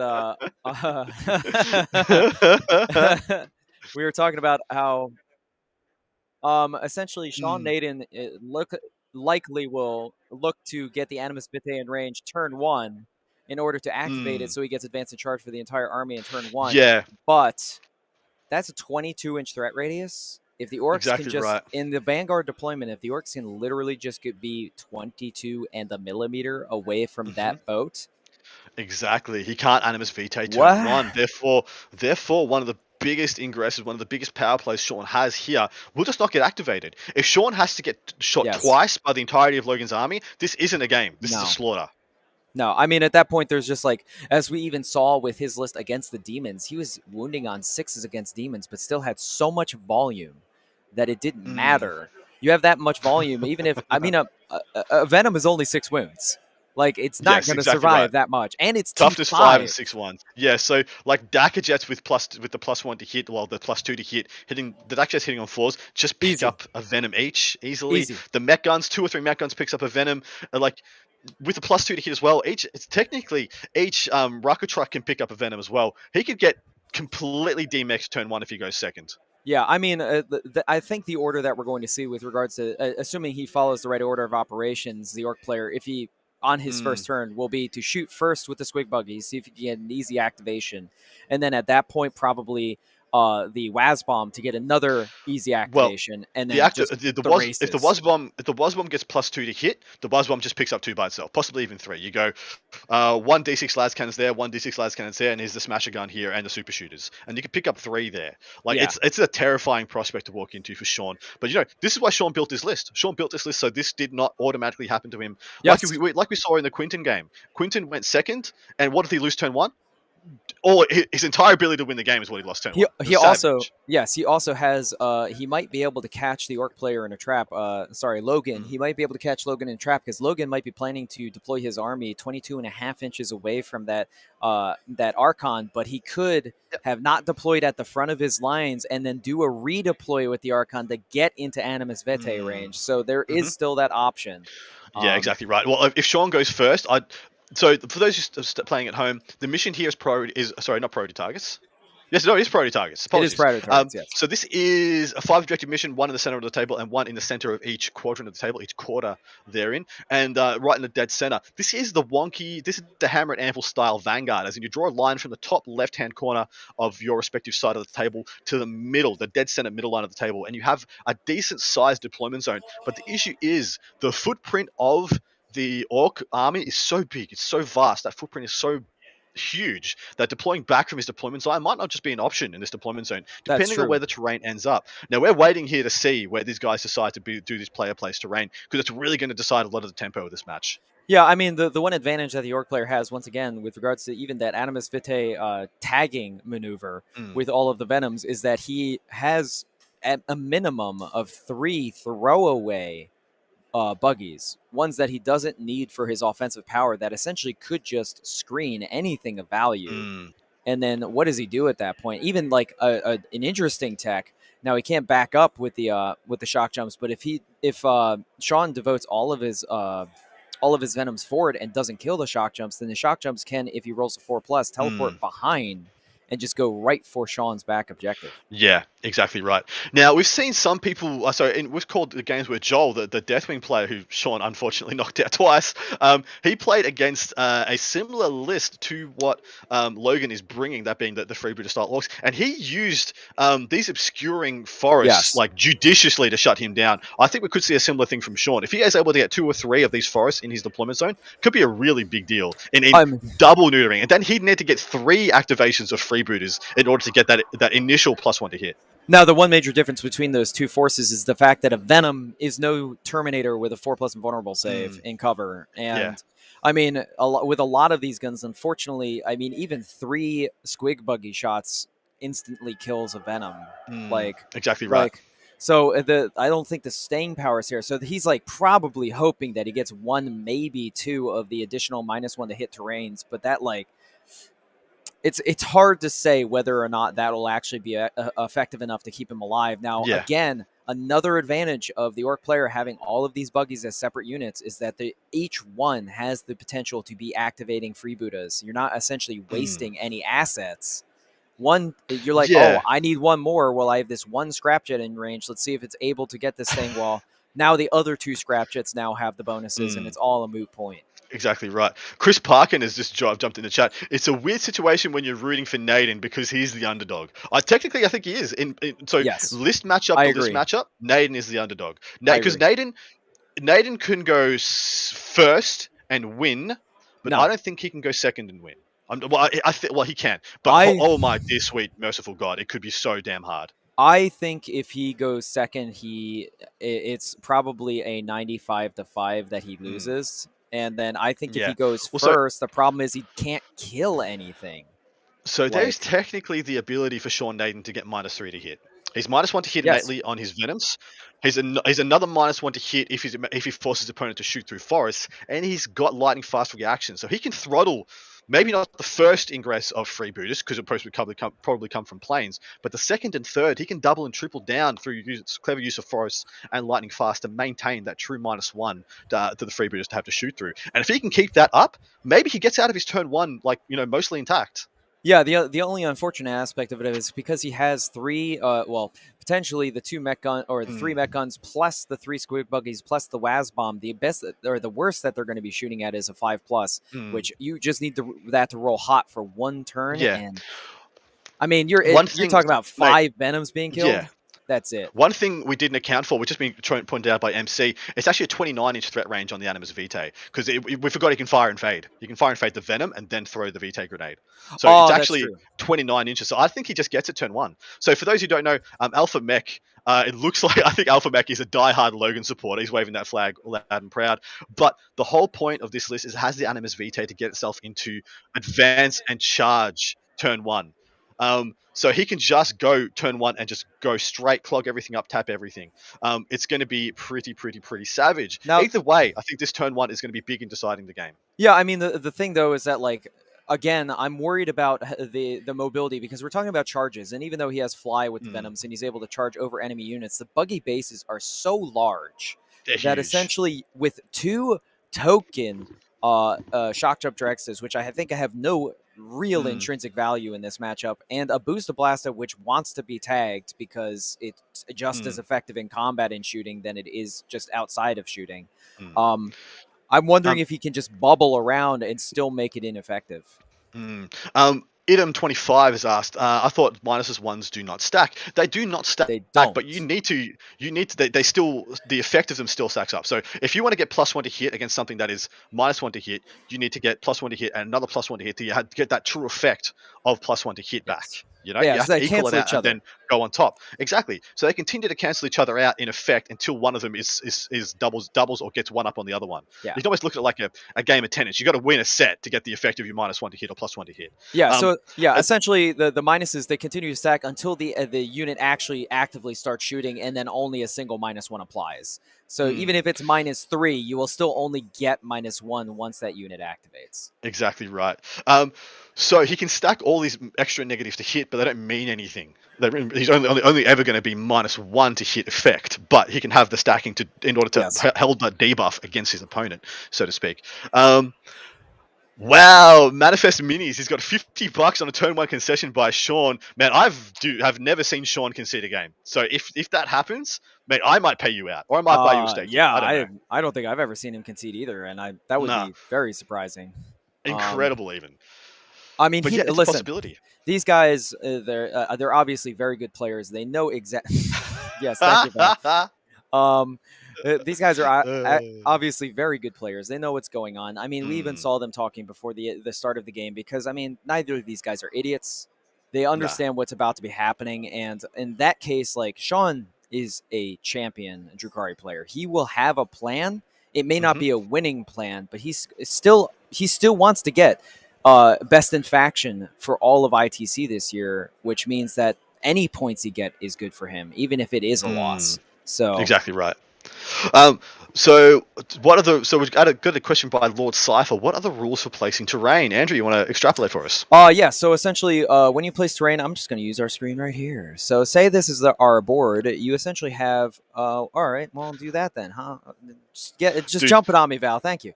So essentially, you have 4 corners, and you have a certain amount of terrain that can be placed in each quadrant. And depending on who gets the role to place the first piece of terrain, they choose one of those quadrants to place a piece of terrain into. Now, this is interesting for 2 reasons. One, multiple reasons actually, but the one thing that it does is it limits the amount of terrain that can actually be in each quarter. Meaning you can't clog a 1 quarter to have like 5 pieces and then the whole rest of the field is bowling ball. Essentially, what it means is that you can do 2 interesting things. One, you can give yourself, if this is where you're deploying, an interesting piece of terrain early that gives you defenses. But 2, you can also put something in the back of your opponent's thing that denies them the ability to put a good piece of terrain in their own zone because there are rules with regards to distancing between pieces of terrain. So there's actually a lot of tactics that goes into this process. Exactly right. Is Sean in the bottom left or the top right here? I think he's in the top right, yeah? I'm looking at the style of buildings right now. I think this is Sean up here. Yeah, I do think Sean is up there as well. Now, for what I say here, he's actually gotten... If he's placed any of those forests, he's placed them correctly. He has 3 forests that he can make use from as staging points to get into his opponent's army, and potentially come at him in waves if he so pleases, constantly having stacked up, -1, -2, even -3 to hit. Now, what that does mean though is he's just going to cop the flyers. And this is what is always going to happen in this game. Is it how many turns can Sean cop the flyers because he just doesn't have enough army left? Yeah, well, especially because as we were talking about with the minuses, I mean, a WAS bomb hits natively on a 4+, which means that the worst it's ever going to hit on is a 5+, and with D3 plus 3 damage against a Venom, which can one-shot a Venom, that means that you just need 1 turn or 2 turns to go hot, and that's it. So let's we got the secondaries up right now. Pick between them. Let's go through them. Why don't you do the Drukhari there, Adam? Okay. Apologies. The table, we're about to go down. We got to get a roll to see who goes first. Guys are just discussing what's up, what's down. Looks like we have the secondary choices coming. We'll shove up for you guys momentarily. So this is it, yeah? This is the big one. Logan's like, man, just let me go first. Just let me go first. I'll be out of here in 45 minutes, guys. As the streamers, I want this to be a spectacle. I want this to be as good as it can for you guys. So I got to be going for Nathan to go first. Yeah, I mean, going first at least gives him the opportunity to really make a stand, where, as we know, even with those pieces of obscuring, going second is just a foregone conclusion at that point. Well, sorry, they haven't rolled to see who starts deploying first. So they're still a ways away from rolling to see who goes first. So let's go to those lists. Yeah, Val, all right, jumping the gun. Jumping into jumping into the Sean Naden list. This is a triple patrol detachment. It has Call to Strife detachment. It has a... What is his actual cabal? Yeah, it's Blackheart. No, he has Poison Tongue, of course. Yeah, he's Poison Tongue, yes. Yeah. 3 plus poison. Strife, Poison Tongue, and he has a custom cabal, custom coven rather, which is quite interesting, but I'll get to it in a moment. Starting with his first patrol, this one is called to Strife. Lilith Hesperax, quite unseen, quite underrated, not too bad at all. The big deal here is she's 90 points, and we'll tell you a little bit about that later. He's got a Succubus.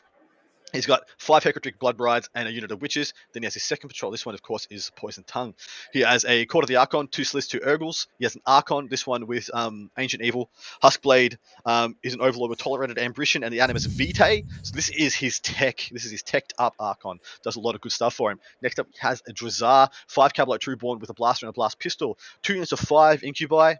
And then 1, 2, 3, 4, 5, 6 venoms. These ones are poison tongue, so they're extra good venoms. They all have blade veins and double splinter cannons. Then his last patrol. This one is of custom cover, enhanced sensory organs, so they ignore dense and heavy cover. So he doesn't care about forests. Forests do not harm him. They only harm his opponent. He's got Master Torturers as well for a -1 CP on the usage for his rerolls to wound strat on his racks, which I have not noticed come up as of yet. No. He's got his last Archon. This one has his Huskblade Splinter Genius. Of course, he's got his Succubus. Next one, this one's with the Triptych Whip and the Hypex, with, of course, what you'd expect. Then he has another unit of Cabalite Trueborn, same as the other one, with a Blaster and a Blast Pistol. 2 units of Racks.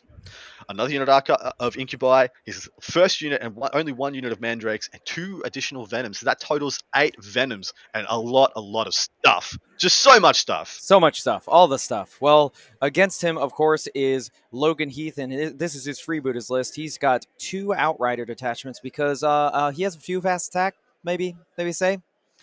He's got a Death Killer Wartrike in the first one with 3 individual Megatrack Scrapjets, 3 individual Rucker Truck Squig Buggies, and 2 mech guns with 2 Daka Jets, and then a second Outrider, of course, with a big mech and mega armor that's essentially to probably give him a 6-up invul or even a 5-up invul once per game for the majority of his Buggies, and then a single custom Booster Blasta, 2 single Shock Trip Dragstas, 3 units of 3 War Bikers, 1 single mech gun, and a Daka Jet and a Wazbomb Blaster Jet. I mean, again, Exactly right. So much stuff. Like, quickly talking about what's happening on the table, there's been some chat. The lovely Alex McDougall has joined us in chat. He's exclaimed that he doesn't quite know why the planes are up on the front line. So the whole kind of playbook for Sean is around getting the Animus Vitae off and then charging and wrapping and trapping a bunch of these Ork Buggies. He's put the planes up front to screen that, to actually, in all intents and purposes, to stop that happening to probably the best of his Buggies, that being the Rucker Trucks and the Scrap Jets. We're probably going to see the shock jumps and the little bits and pieces, and the mech guns go up to the left and to the bottom of the right. Yeah, it's important to remember that even though in this edition, you are able to move over a flyer base, if the unit is directly behind the flyer base, that means that you have no place to place your models, even if you can get past it, which means that they cannot be charged. It's another thing that needs to be solved with flyers. He's going to take up all available space. Like I said, he's got a big footprint army. His army takes up so much of the table. I would just be like, hey, mate, I'm just going to fill up my entire deployment zone behind these planes. So, e.g., you cannot tap anything behind them because you can't place a damn model. Yeah, I mean, it's going to be a hard nut to crack, especially it looks like, I don't know if we're going to get a redeploy from Sean, but he's deploying behind, obviously, that piece of obscuring terrain. But the only other place that he has obscuring is pretty deep into his deployment line, which is unfortunate. We see that up here. So this area where the majority of his army is, if it stays there and he goes second, I mean, plain. Well, plain, look, plain, honestly, plain. Sean could just be like, if I go second, I lose anyway. So why not? Whatever. Of course, yeah. I mean, just throw it all on the table. Of course, why not? Exactly right. Just bet it on that roll. It could be the best he's going to get, and which is a bit of a shame for a top table, but hey, that's the game at the moment. Yeah, I mean, unfortunately, what happens with a lot of these games is that it's not that rules are necessarily broken, even though a lot of people like to call them that. Is that if you're really playing to play to win at the top tables here, you're going to lean into what the Codex has to offer. Yeah, and unfortunately, yeah. I mean, so why don't we talk about secondaries real quick there, Adam?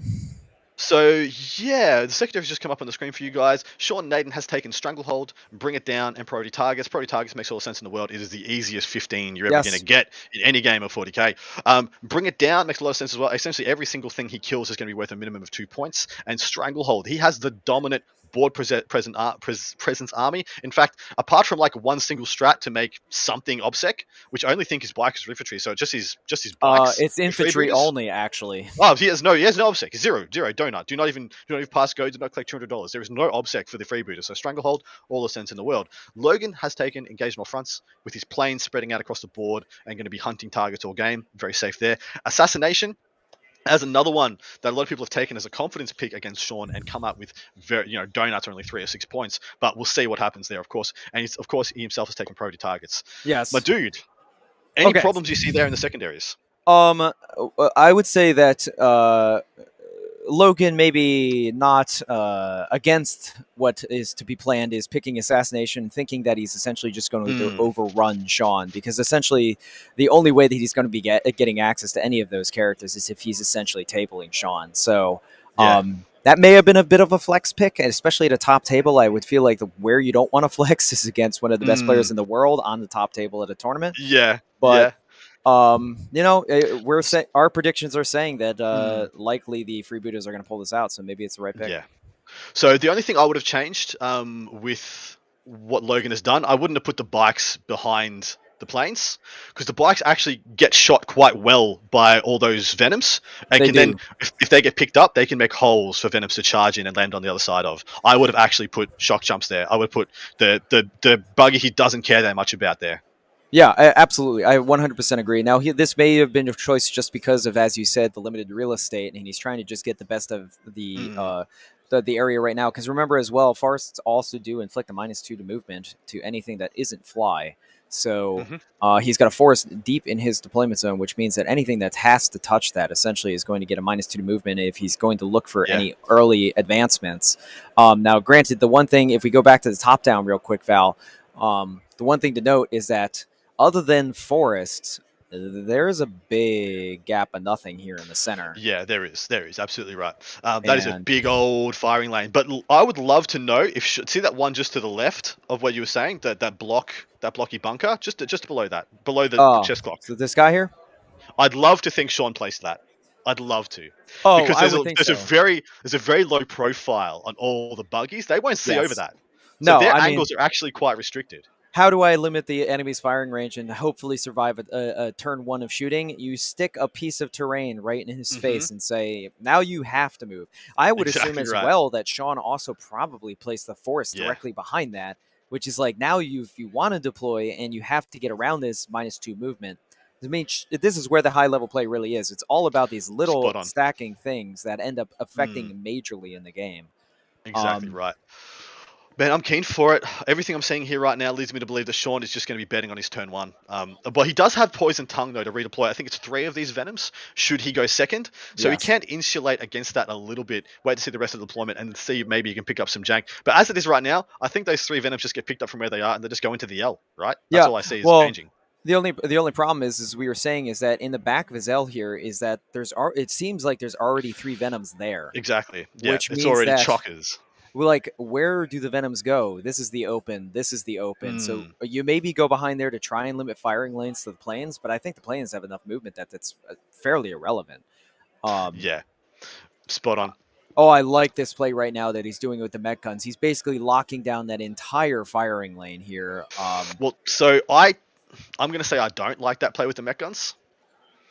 You think because they're going to be too easily charged? That's what I'd be going for if I was Sean. If I redeploy going first, the Venoms go Just straight across zoop. from the mech guns, Yep. scoop over there, and you don't even need to get out of your damn Venoms. You just tap them. Oh, they're right on the line as well. He could just tap those and wrap them with 2 or 3 Venoms, and then just every turn shoot some Incubi down into his lines. So we'll see. We'll see if that was a right or wrong choice. As it sits right now, I think that might be the only mistake I see by either player, and I might be completely wrong. So it is what it is. Yeah, I That's mean, what.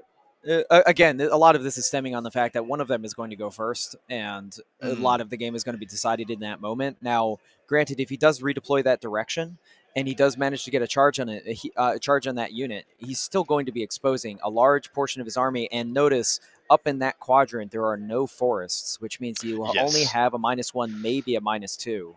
Exactly. On top of that, there's no objectives. So you're not No. taking any points away from him. You're just being like, I'll just go up here and I won't die this turn. Yay!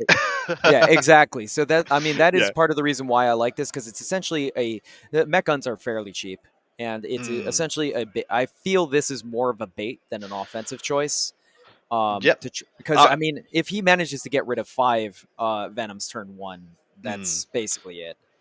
RES to 888. That is what I was going to say. I was going to say he might be his first turn play if he doesn't get the Animus Vitae off. Should he be able to deny it somehow, or he does not place or get the charges off, because they're going to be long charges to get all the way to the other end of the Dakar jet. Should he kill himself a hole? So. But what he thinks he can do, even if he doesn't get the charge off with 2 Venoms, he can prevent any buggies from leaving his deployment zone just by placing one above and below that central bunker that we were pointing out before. Yeah. Now, The one okay. next to So objective 3. now, here's the thing. I do agree that I don't like the war bikers that he was placing directly behind these planes, because they are Hmm good targets for the specifically Venoms? for the Yeah. Venoms. But here's the thing: is that he also stuck his Buggies so close, but sorry about that, so close behind the Venoms that, so close behind the Warbikers that even if the Venoms manage to clear it, there's still no possible space that this Yeah. Venoms can fit. We just had a handshake. Who's going first? Sean is going first, it looks like. Deary me, oh my. Game on, boys and girls. Okay, Sit down, we can strap actually in. have a Here we game. go. Here we go. We Whew! can actually have a game. Is he going to redeploy? Is he? Okay, we actually have He's a game. Yeah, dude. Holy crap. Well,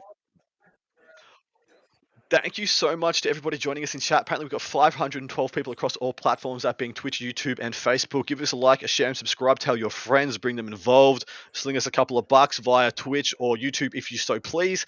Big old signal to Frontline Gaming. This is something worth investing in, and we should be doing this for every single one of their events, and just with bigger and better content for you guys. Absolutely. All right. Okay. Okay, so there's a chance. Can he do it? There is a chance. We have a game at least. We have a chance.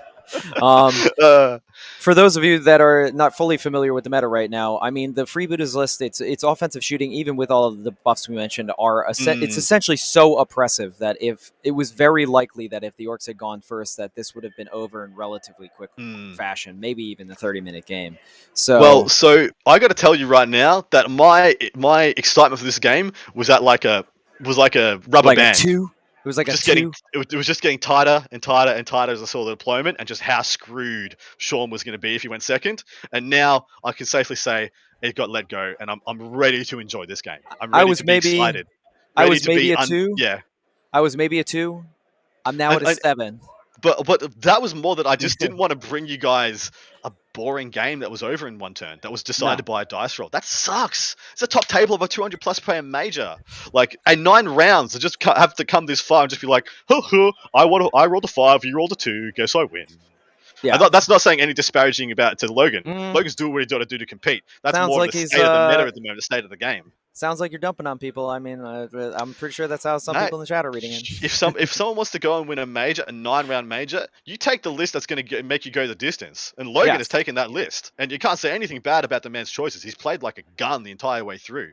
Now, what's interesting is we are all expecting more than one Ork player in the top 8, and I'm wondering if the secret sauce he had was the fact that he has all of these individual units instead of clumps of units. So exactly, we'll have to see. He's checking out that range. He's looking at those mech guns, baby. Don't tell me I was right. Let's see. Well, right now, Sean's deciding if he's going to go for that redeploy. 100% you do, man. But is it a feint, or is it a double feint, or is it a triple feint? We'll have to see. I mean, the redeploy, I think that this distance is easily enough for the Venoms to get there with the charge turn 1. But the question is, how much does he have how much does he have to invest to make that possible? And how much can he keep safe by doing that play? Like, if he's only going to be doing that and keeping, like, you know, a fifth of his army safe, is it worth it? I mean, the Venoms move 16, so with an average charge, they move 19 plus the 2d6. These guys are starting, 24 inches apart? So what's that? It's a 6-inch charge, 7-inch charge at, like, a worst-case scenario on a bad advance, if he redeploys. So we got to wait and see if he does. Yeah, I mean, I'm wondering if he's thinking whether or not that's actually a viable choice, because like he's probably thinking like, how much value does that unit, other than maybe protecting some units by being locked in combat for a turn. But honestly, the mech guns can just fall back. I don't know if there's any real way they can wrap them. Well, yeah, for sure they can wrap them. Yeah, because they fly. They can just jump right over, can't they? No, but they can. But the thing is that the mech guns are large enough that he doesn't get like a very favorable charge. That is how true. viable is it going to be? Yeah. I feel like that's the only value. Is if the other thing is, if he's got a unit of witches with all the extra move, like if he's got the witches with the adrenal, or whatever the +2 move is. I don't remember. So what do witches move? They move 7 and move 8. I think they're 8-inch move. All the rest of Drukhari and Eldar move 7. They move 8. So you redeploy a Venom with a unit with the speedy witches out onto that board edge. They get out 8 + 3, 11. They get a 6-inch move. That's a 19. 20, 25. That's a 6-7-inch charge again. Same thing. So yeah, that's a possibility as well. Okay. Well, they need to get the 6-inch advance though. They need to get 6, like a 5 or a 6. Now, correct me if I'm wrong. 2 things. First of all, do the Drukhari still have like craft whatever have to have an automatic 6-inch advance? Do they have a strat to do that? I'm actually not sure if they do anymore. I mean, they've got kind of everything, so you kind of assume, just like Maybe. anecdotally, that they do.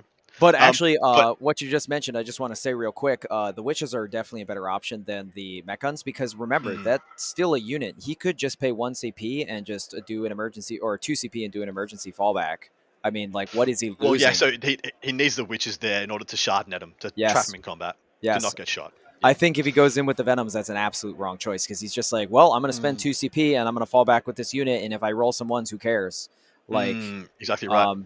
Yeah, Luke McCarthy's just chimed in. No auto 6-inch advance. So one of the only things I had in the last codex that I didn't get in the new one. Hilarious. But they got an auto 8-inch advance for their boats. For their boats, yes, exactly. So yeah, but I think there's a clause saying you can't charge after that advance. Maybe, but I think it's also only that's only for the raiders only as well, right? Because it's Aether cells. Yeah. So. Oh my God, my lord, I'm enjoying this. It's good, excited. He's doing it. Sean's doing it. He's sussing out. Adam, did you call Sean's play? Like, that makes me feel good too. A little self-satisfaction going for Adam Camilleri if he does go for this. Here's the thing. I'm still thinking, even if he gets a unit of witches in there and holds them down, what does that give him? Well, so he needs to get the witches in there so he can pin 3 or 4 Venoms worth of guys on it. So the Venoms have all the Incubi in it, get redeployed up. So 2 units of Incubi and hopefully like 2 good characters get redeployed up along with one of the Venoms that has witches. Witches go out, shard net 1 or 2 of the mech guns, and then you pin 3 Venoms off it.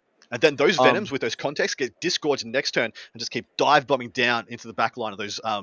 Take away the primary and kill as many of these buggies as you can. Now, assuming, if we can get a top down real quick, assuming that this isn't a bait by the Ork player to try and get him to commit more than he needs to towards that flank and put things in the open. I mean, I think this is far less than 36 inches, which those mech guns have. He probably, if this isn't a bait, just should have chucked them all the way back at the back of his lines to look down that same firing lane. Yeah, like why put them on the front line? That was my thing. I was like, why is he putting him on the line? That doesn't make any sense to me. He's just giving Sean the obvious easy play.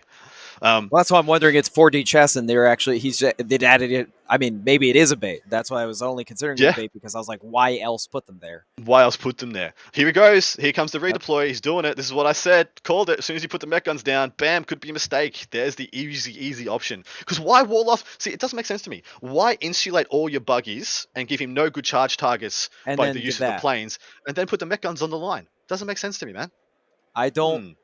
I mean, that's why I'm like, is this a mistake? Is this a mark of inexperience and not knowing the possible charge distance of the Drukhari, which it's hard to imagine him getting to this level and not knowing that. But at the same time, I am wondering if he's thinking he may have thought about the Venoms tagging, but may not have thought about the witches coming out. Yeah. And there they are. Bam. Right there, baby. That is a witch model being disembarked. It's almost like a... And he just rolled a 6 for his advance. What? Oh, my God.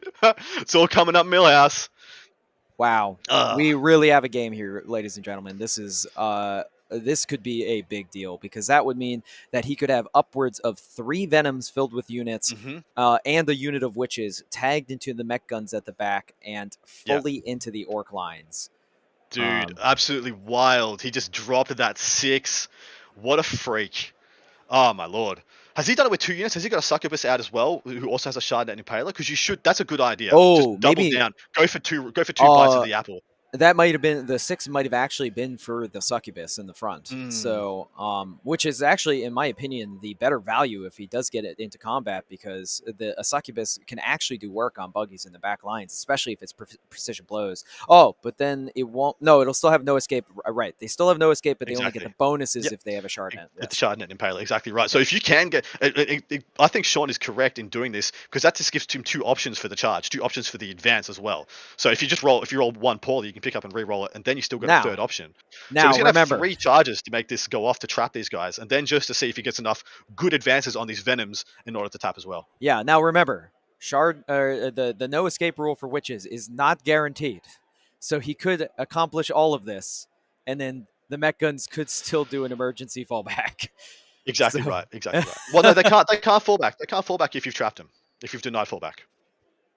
No, but is it? I thought the shard net or the no escape ability was on a straight dice roll, and you have to roll a higher dice.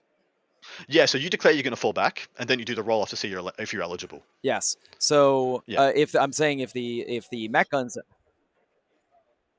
is venom. Mm, Oh, I'm wrong. I'm wrong. The mech guns won't be able to fall back regardless. Know why? If he gets a regardless. single unit behind, the mech guns only move 3 inches. Exactly. They're They don't tripointed. have enough. If he just gets around the side, or anyone around the other side, they can't fall back. They can't get outside of an inch of engagement range because There's they move no too way. slow.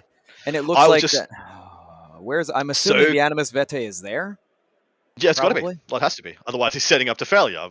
But in truth, he doesn't really need that one to want him to be there because he can go down in the middle, use the Animus Vitae to just proc D3 on one of the planes, and then body block the rest of the buggies. Because that's what you want to do in this position. If you're gonna put all that investment up there, you can't just let all the buggies come out and then just get some easy charges off into some of your squishier units. Because these guys still do a bunch of mortal wounds on the charge, especially the scrap jets. Yeah, I mean, and the only unfortunate side is that he may be underestimating the power of the custom booster blaster right now, because if he does put any of his units down here, as soon as the planes move, there is a custom booster blaster right there, which means that he can not only do 44 or 46 flamers and his gun that eats venoms alive, which is 9 strength 7 AP2 damage 2 shots. So he would be able to get through a venom and then essentially charge what's inside and do D3 mortal wounds on the charge, and that exposes a lot of targets. So it's a good people are pointing out that you can spend the 2 CP to fall back with Desperate Breakout, and if you can't make it outside 1 inch of engagement range, you die. You're just considered dead. So you can pay 2 CP to kill your own kill unit. the unit. And this is why I said he had to do it on 2. He has to do it on 2 mech guns because it's the only way to go. Oh man.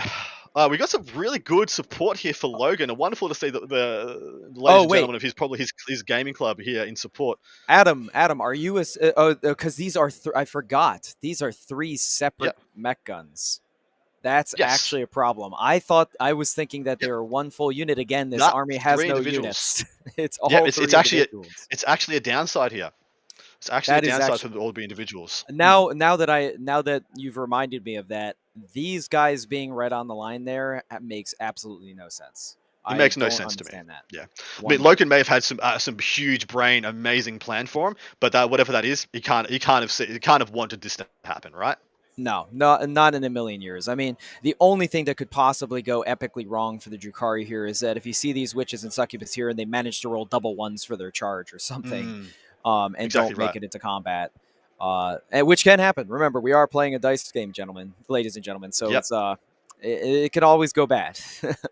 Yep, looks like he's pulled out Lilith Hesperax as well. Either that, or she's just there to represent she's in one of the venoms. She's on top of the crate, right at the top of the. Is this Lilith there?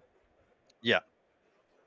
Yeah, they're not out of the terrain. The only ones that are out are the one succubus and the witches right there. Yes. And in all likelihood, someone pointed out that we are betting that the succubus doesn't kill one of them in combat. You know what's going to happen though? Sean's going to roll the witches first, and if the witches make it, he's not even going to charge with the succubus. He might just leave her on the objective or let her die. He doesn't care. Like, why does the succubus need to charge? Well, also, he doesn't even need, as long as he's blocking the succubus, he doesn't even need to have her in combat, or he could just choose to have the succubus go to this first one, know he's going to kill it, and then choose not to consolidate. And then it's just still there protected. Or the succubus goes into 2 of them and goes like 3 attacks, and doesn't kill either.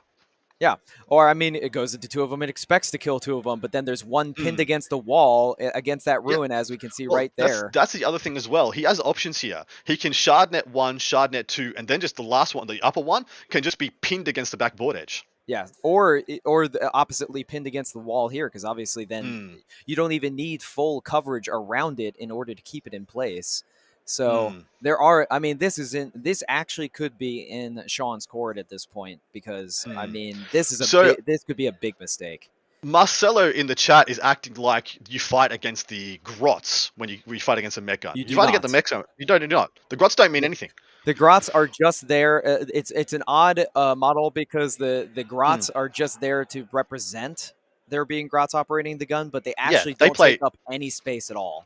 They play no part in the game whatsoever. In fact, they don't need to be there. They're only there because they came in the kit still. Yes. You know? Which is what's odd about it, because you'd think that there would be a place to place them on a base or something, but mech guns don't have a base. So. But you're right. On a traditional artillery base, especially in years gone by, you would just fight against the crew. And if you killed the crew, the artillery was considered to be destroyed. So definitely understandable you'd come to that conclusion. And we're seeing, I mean, Sean is going full tilt. Everything. He has to. He absolutely has to. Demeki. Oh, Demeki. He's Jesus. falling. So, Poor Demeki. for those wondering at home, what is the defensive profile of a mech gun? Because, many people don't see him or haven't been in combat with him in a long time. Toughness 5, 6 wounds, and a 5+ armor save is what he can expect to try to not kill. Yeah, I mean they have a fair amount of wounds for their points, and they don't have an armor save, but they do have high toughness. So Marcelo's saying it was a joke, you nub. Lol. Fair enough, mate. No worries. Man, I do not get sarcasm while I'm trying to read this much chat. Just you gotta blows right chat. over me on the best of days. Chat, you got to understand it. We are more excited than we could have been because we were expecting Orks to go first and this to be fairly quick. But now, not only is the Sean going first with the Drukhari, but then he may be capitalizing on a major mistake that actively puts him back in the game.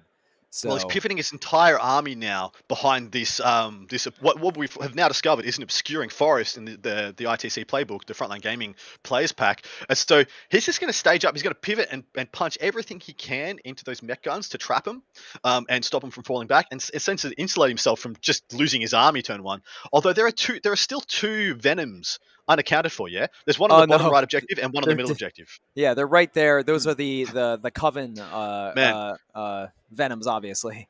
They camo into those objectives really well. Yes. Just putting it out there. Now, one question to think about, because Sean does have priority targets, which is obviously this objective back here. How many units must he only must have left a few things to actually hold that objective, which means that priority targets could be a problem. Yeah. Marcelo says, I'll have to laugh if the Vitae misses somehow. So for those traveling along at home, I'm just going to read out the Animus Vitae for you because it's a very spicy tech piece that Sean has pivoted a lot of his play around in this entire event. It's literally the thing that he's taken that he believes gives him play turn 1 into some of these supreme Alpha Strike armies, that being the Orks and the AdMech. The AdMech. Yeah. So this is has the following profile. Range 6, grenade 1, --. The bearer can shoot this weapon once per battle. If it hits, the target unit suffers D3 mortal wounds. If the target unit has 11 or more models, it suffers D3 plus 3 mortal wounds. So it's still kind of cute versus some other options. Like if you can rock up to a ranger brick and throw it in, you will. Until the end of the turn, friendly units with the power from pain ability treat the current battle round as being 1 higher than it actually is when determining the effect that they gain. Tell us why this is huge, mate. Because this essentially what this happens is because of the current power from pay and table, that means that the entire army will have access to advance and charge, which gives them the little bit of oomph that they need to essentially get within all of the lines of these top tier armies, and especially against normal Ork freebooters, to start tagging these big blobs of scrapjets and stuff like that to deny them from any of their powerful shooting. So against this, obviously, that means that this entire block of Venoms now, if assuming he hits with the Animus Vitae, will now have advance and charge, which will hit on a rerollable. 2 with so a unless reroll, he rolls of course. double ones and it all goes up, double ones. In which case, that would be the most hilarious slap in the face. Final table game could have been a non-event if the Orks went first and became a non-event because he's advanced all this stuff and none of it gets to charge. It would be so hilarious and sad. Adam, I know we said that we would never see him concede. If he rolled a double 1 for the Animus... Wait! He can't... No, it's a single 1. The Archon is inside of a Venom. He can't use a stratagem. Oh, he won't get a reroll. He will not get a reroll. Wow. On a 1 in 6... On a 1 in 6, this game is still over. Dear me, oh my. No, he's charging. He's already made the charges. He first up, like I said. Oh, okay. It looks like the white dice there is the wounds that he dealt with the Animus Vitae. So there you go. He went straight in. He went straight in with the witches. They made their charge, and in all likelihood, they'll charge and they'll kill that 1 mech gun, and then he'll rock up and he'll tap the one above him and use the no escape special rule to keep it there. That would have been so funny, though, that 1d6 on a 1, the game's over. I know, it's so good. Where's his succubus? Did he not actually end up taking his succubus out? Or maybe that succubus was just a Sarge of the unit. We were mistaken. It may have. I think he didn't actually commit a second succubus. I think he just it's just the Sarge, the Hackatrix, right? There we go. So yeah, no succubus on the table. They were all just, of course, Sean does his thing, but he puts the units that are in there next to him, so you're always clear which one has who in it. And I do think that's the right call. It's the right thing to do. So those characters you see, like a Lilith, his Drazar, they're not actually on the table. That's representing that they're in fact in that conglomerate of Venoms. So it's very, the information is transmissible to his opponent. Something very important just happened, which is, unfortunately, this Venom did not get a long charge, which means it could not make it to the other side of the mech guns, which means it looks like only nothing has actually made it behind the mech guns yet in order to block them in.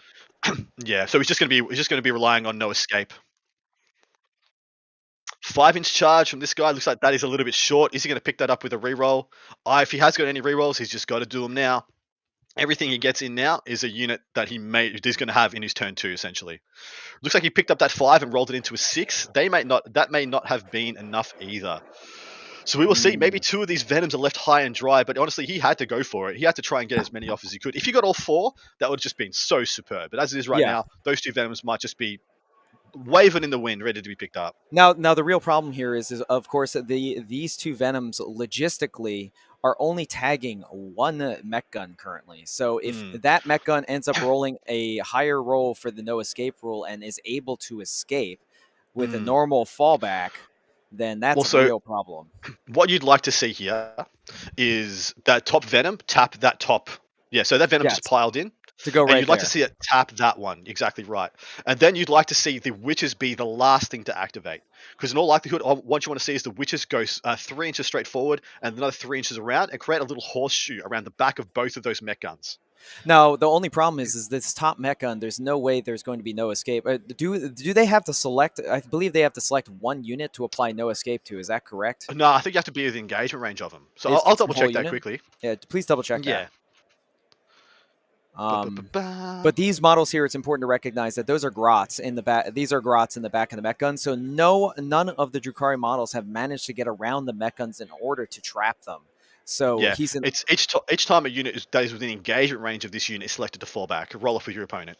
Okay, so there's 2 mech guns currently tagged by the witches, which is these 2 here. So they will both have to roll a no escape roll. If they both manage to beat the witches, I mean, this is still kind of a foregone conclusion. So yeah, exactly right. There's so much riding right on this one action right at the start of the game.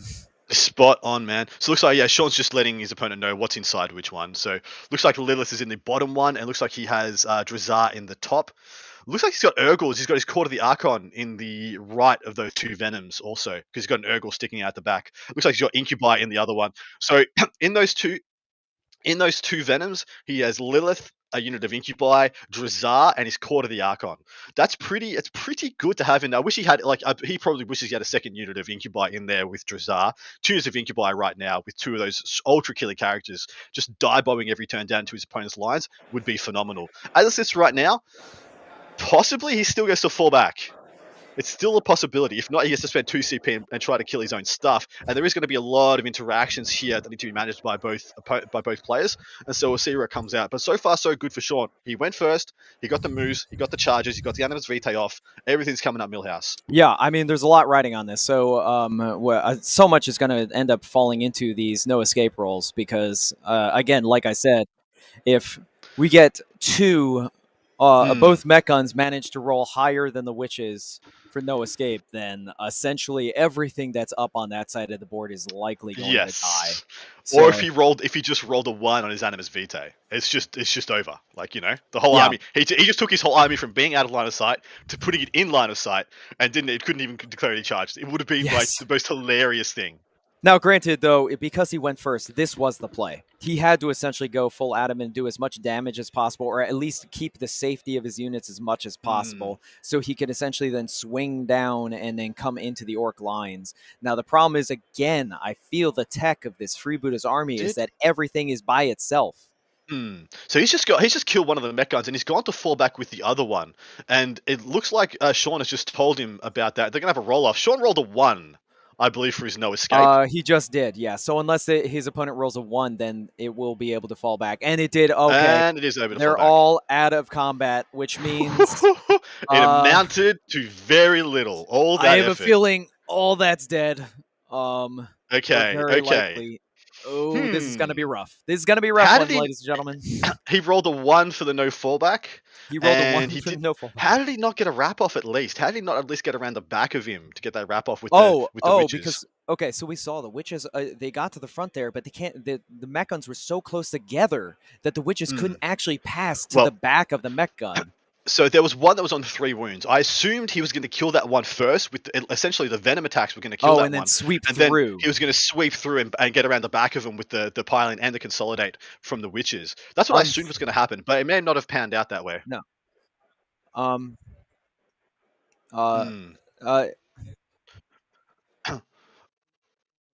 Yeah, this is going to be a turn now. So the whole plan by Sean did not work, unless there is something here that we're not seeing. Because as it sits right now, Sean has just served up his army on a silver platter.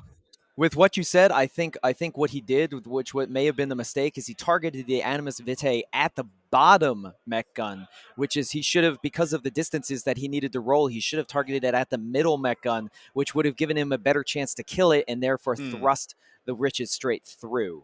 Yeah. Now, unfortunately, because none of them are in combat, you have already one exposed witch unit and then essentially no venoms taking advantage of any of the forests that are on the table. Yeah, exactly right. Sean looks a little bit dejected. He's walked off. He's talking to his mates. He's like, do your moving phase, mate. This is all just going to be bad from here. Now, Logan, well played, man. You did what you needed to do. Unfortunately, I just feel like I've done Sean Naden a dishonor because he did exactly what I said he should do, and it's just not amounted to anything. Adam, you were thinking higher than me. You were 100% right. That was a mistake. He should have been stuck there and had essentially a block of venoms and witches that Logan would not have been able to shoot. And exactly right. Losing not one, but both no escapes is yes. so unlikely. Yes. Well, that's why I thought he might have the succubus in there as well, just to have a double option, just to have a double, roll. He rolled a 1. So he was betting. So he was betting on going first, on getting something that was worth redeploying across from, getting enough advances on the witches coming out, and then getting the appropriate movement from the venoms. And of course, they don't need much help. They're always going to be able to declare a charge. Then betting on getting the 2+ for the Animus Vitae off, making the charges, and rolling high enough on the no escape. And so one of those hit a failure point. The no escape hit the failure point. Everything else went perfect. He hit every other breakpoint, failed at the last hurdle. The only payoff he needed was to keep one of those mech guns trapped. And now it's on for young and old. I mean, unfortunately, the problem is that when you have a strategy in a dice game that has essentially 6 points of failure, one of those is eventually bound to buckle. And you're absolutely correct. Like yes, and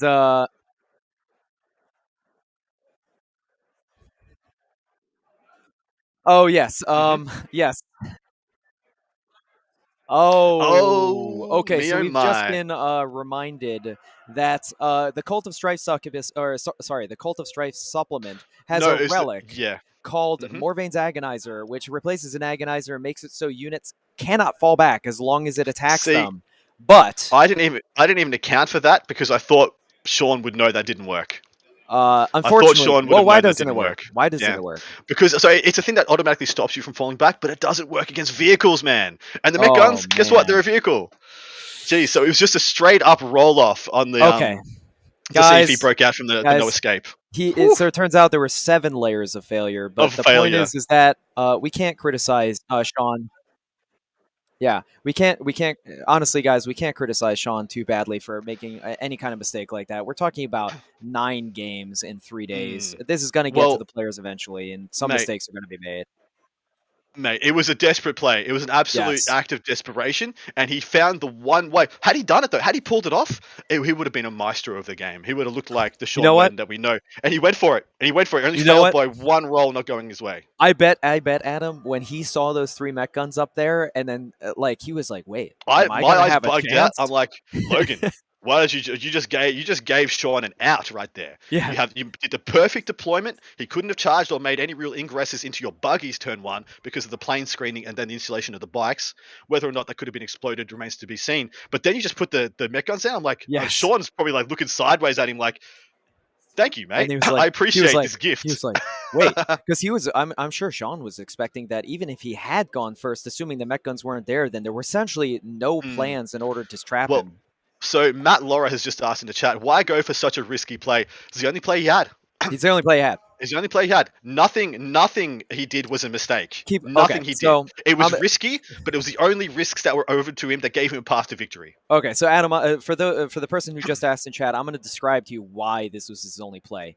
Because of the 4 flyers that the Ork has and the volume of fire that they have with regards to their movement, essentially what would happen if the mech guns weren't in this position is all the Orks would have been behind here, behind the planes, meaning none of them could be tagged by the Venoms, and the Ork player just flies out and kills at least 4, maybe even as many as 6 Venoms in one shooting Exactly phase. right. Exactly right. Well, we're about to see how many he's going to kill because only one mech gun of efficiency has been stripped away from Logan's payload, and this is a fearsome army. This is a fearsome and terrifying army. Logan's about to unleash, and he's going to show you what brought him to the dance and why he's undefeated. So, you may be asking, well, like, what can even the war bikers do? Okay, remember one thing: Venoms are T5, and the DACA guns on the front of the bikes are T5, and they have 10 shots each at AP -1, strength 5, which means if they get the freebooter bonus, even one unit of them very likely kills the Venom by itself.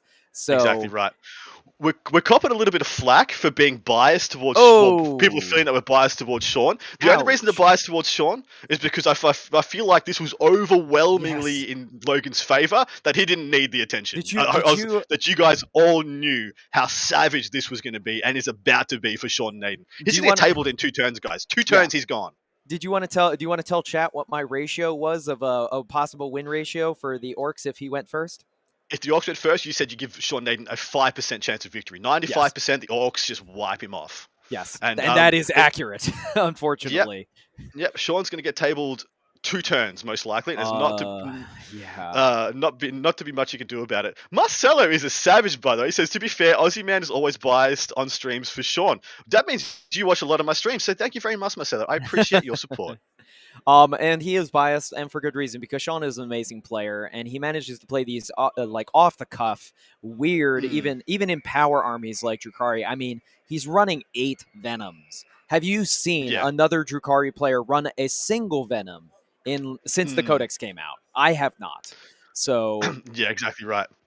But let's see, dude, because where does Logan start here? What's his best avenue for proccing that first hit of freebooters, do you think? Because I thought it would be the Waz Bomb if he was going first, just because he wants to make sure he gets that first +1 to negate all the Venom's -1. But now he has it on his terms. He really gets to pick and choose. Okay, so this is actually funny. I need to know how much distance he made here, because the best way to proc it is actually the Booster Blaster. The Flamers. The Booster Blaster Flamers. On the Absolutely Witches is the best way to proc. Spot freaking on. He's just like, oh yeah, 3d6, 4d6 Flamers, whatever the hell it's got. It's crazy. There's 1 Venom already gone. 1 Venom down.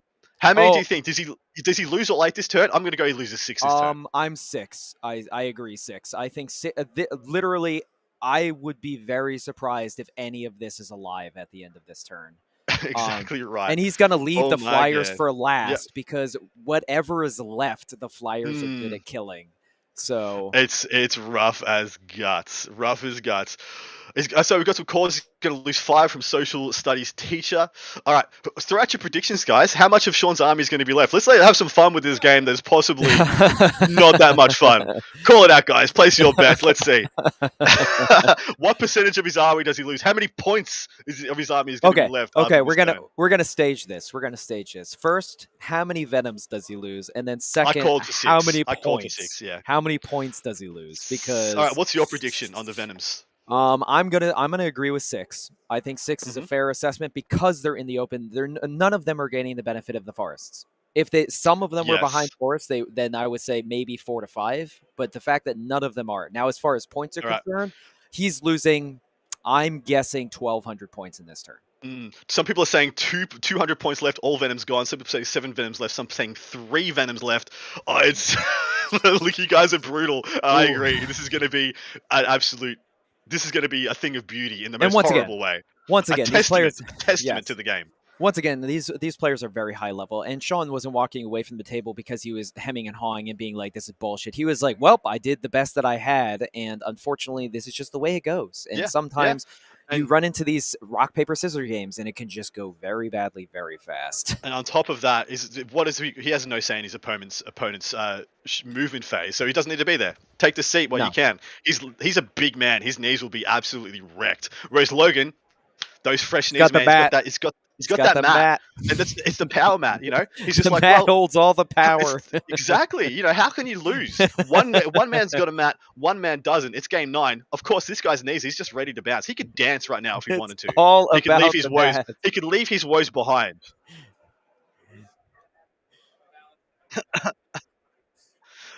Oh. Well, so Val's just chimed into saying, but he's wearing Converse, so he needs the mat in order to level out the debuff that combos give to his lower back and knees. It's possible they could have evened out in power levels. Where you know, if you've never worn Converse before, the reason why that works is because Converse literally has no soles. So Legitimately right. And by the way, guys, if you're planning to win a 9-round major, that's an investment in your future. That mat. Yes, 100%. Anyway, I mean, there's two things that people say normally when you're playing a tournament this long and you're expecting to play towards the end. One, sit as often as you can, and 2, drink as much water as you can, and it's very important to do so. Exactly. Right. Sit down when you get the opportunity, and yeah, don't put any miles on. Yeah, when you don't have to. Can we get the top down? I just want to see how much has already been picked up. All right, so I see 2 less Venoms already. Yeah. Yep, down to 6. Witches are gone. Witches are definitely gone. That booster blaster just makes triggering. It's actually I'm all on board, mate. You said the booster blaster was a thing, and I'm absolutely on board because it is such a cute way of triggering freebooters for literally free against some armies. Did you bring 10 cultists? That's a shame. It's freebooters. It's because with Speedwalk you get 46 flamers that suddenly have AP -1, and it's an 80-point investment for so much tech option. And the only real auto hit other than burners that orcs have, maybe, well, other side than, you know, the thing that offends your well-being, which is kill rigs with laser beams. But I know how much you don't like kill rig laser beams, but I know, I find them ridiculous. And that's the pivot. That's the pivot, though. If GW comes out with some changes, and you know, Rucker trucks and scrap jets get changed and get nerfed, well, you just drop down to like 2 or 3 Rucker trucks, maybe no scrap jets, and you just change those points out for like 2 or 3 kill rigs, and eventually same list, same oppressive list, off we go back into the races. And kill rigs are awesome. They do actually do pretty much everything in the game, which is kind of ridiculous. But they are Dreadnought equivalents. They shoot good, they fight good, they psychic good. It's crazy. They're characters, so they can fight on death, and they can heroically intervene. And they transport for reasons. For reasons. Oh, yeah, exactly. And they're transport as well. Brain breaking. All right, so we are still sitting. Oh, no, we've seen another Venom dead. The one in the bottom right looks to have been picked up. There we go. Yep. There's a nice cute disembark from Sean. That unit can only now be picked up by rocket trucks, which I'm assuming he still has some to shoot of, because you know they're all there still. I would assume at this. I would assume at this point he's maybe only shot 1/3 of his army. Yes. Yeah. Listen. This is, I think, what has shot this, maybe this, and like 1 plane. Yeah. Maybe the bikes. Yeah. Because we joked, as soon as the WAS bomb gets true +1 to hit, it can kill 3 Venoms. Easily. As soon as it needs to get essential 2 triggers of freebooter to get +1 to hit back. But as soon as it's hitting on 3s, like it's just like 1d6 las cannons for you, sir. 1d6 las cannons for you. Super shooters and smasher gun into a 3rd, and you can just be like pop, pop, pop. Yep. Bang. So rough. And what's crazy about that is that just gives all the Dakar jets access to all the contents that spill out, which they are so good at picking up. And you may be asking, like, well, how can it kill 3 things at once? Well, think about it like this. The D3+3 teleport Mega Blasters that it has, on average, have 4 shots each, which with a 3+ to hit, you're hitting with 3, you're wounding likely with 2, and then only one of those gets saved on a 5+ from Shadowfield, which means you have a 33% chance that 1 shot just kills into Venom instantly. Exactly D3 right. +3 damage. It's D3+3. And then just for, you know, as they say, pardon my French, shits and giggles, there are also a smasher gun and 2 super shooters on top of it as well, which you're like, man. okay.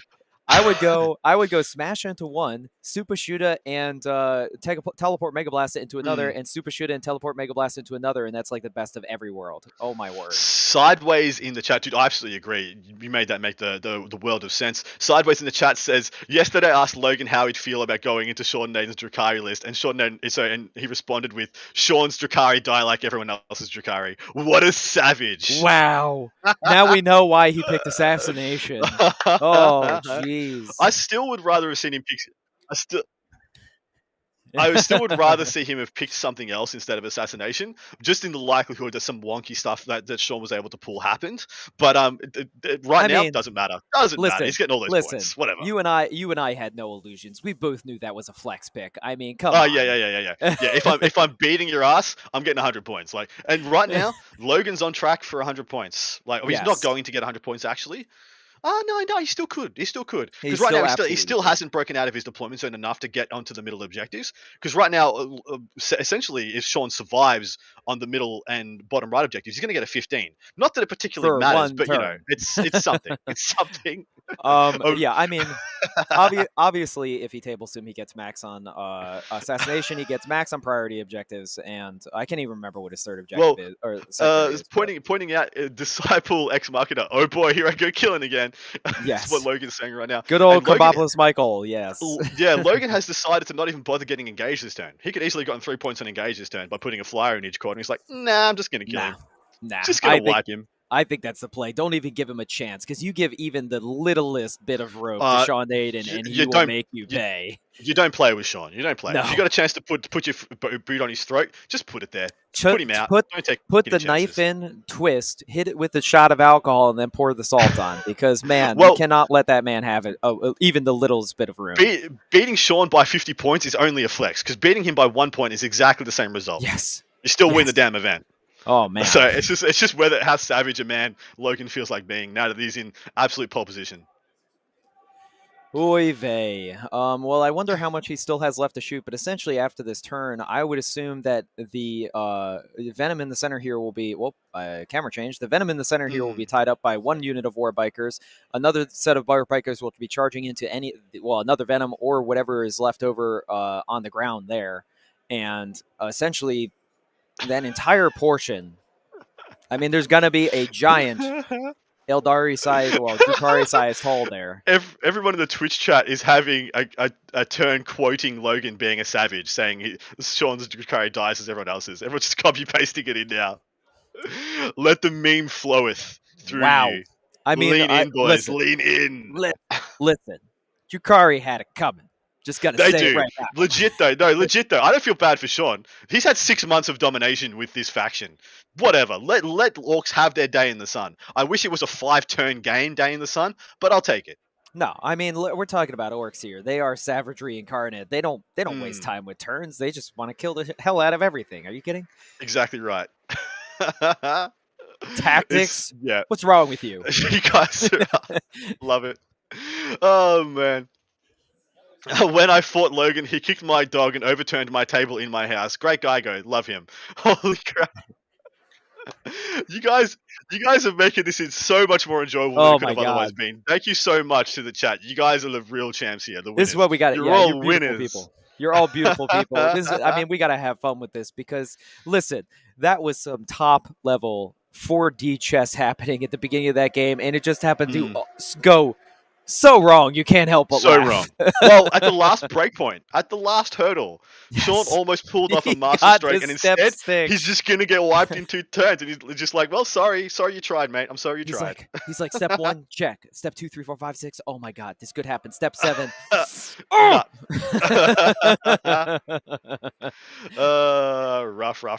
And at least,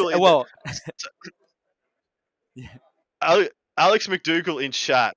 We had a couple of gentlemen talking about the pros and cons of the new Leviathan supplement, what it's going to bring to the table for NIDS. Are you able to tell people, do you think there is a actual top table list that have come out of there? I believe there is. I believe there's going to be a single archetype with possibly 1 or 2 variations that will definitely see and have the ability to win GTs and contest majors. But what do you think, mate? Tell us in chat. Okay, so for those who may not know, I've been in the hobby for around 22 years, and Tyranids was my first faction. So I could not be more excited about this Leviathan supplement coming out because it gives them real play.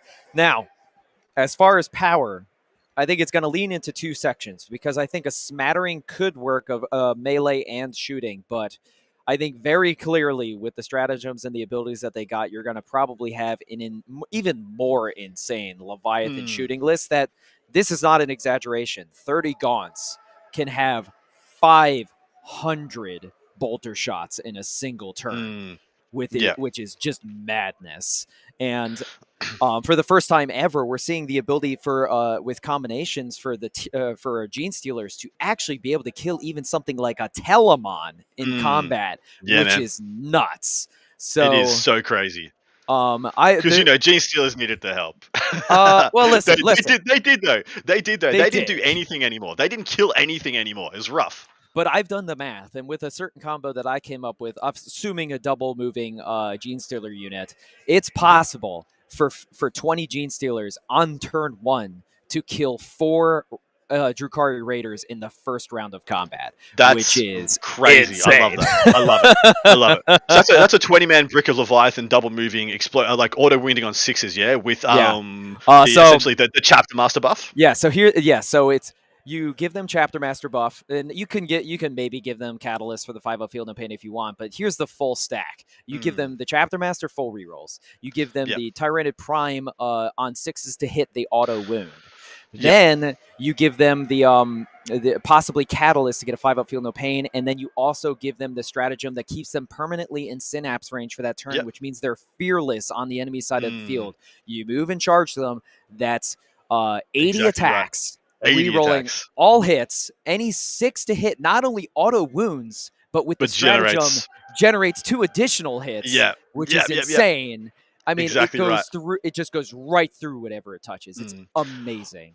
We got a request in the chat to see the dead pile on cam, if we can get it, Val. Oh, Val, can we get a dead pile? Also noted that the hot take from Alex McDougall in the chat was that there will absolutely be GT winning mid lists, but they won't win super majors. And he says, for quote, they got 0 defensive buffs out of this. E.g., they still are very prone to being alpha struck. I disagree entirely. They got there you go. One of the defensive take buffs that, Alex McDougall. Yeah, take that. How dare you?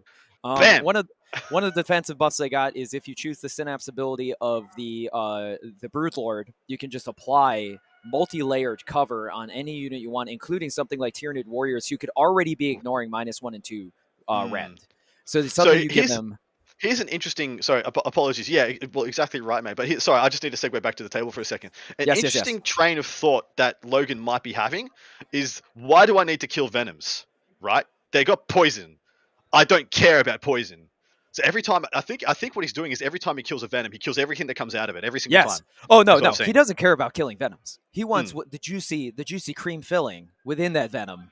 And I mean, like, we can see here, like, he's got something. I'm not even sure what this is, but there was a Venom there, and there is no longer a Venom there. But even any of these Warbikers can then essentially just go straight into them with shooting or combat and probably clean up whatever's there. So how many Venoms we got left? We got 5. So that means there's we got 4. So that's 4 Venoms down so far. Well, let's see who makes their little bingo card of like 6 Venoms dead, because that's what I called for. How many points do you think will be left? How many? I was saying 800. I was saying 800. Yeah, I'll go 6. I'll go just over a quarter of his army left. Well, I'm trying to remember how much is a Venom individually. There are 95 points now. 85 right? or 90, yeah. 90 with the double cannon, I believe. Okay. 90 with Grizzly trophies and double cannon.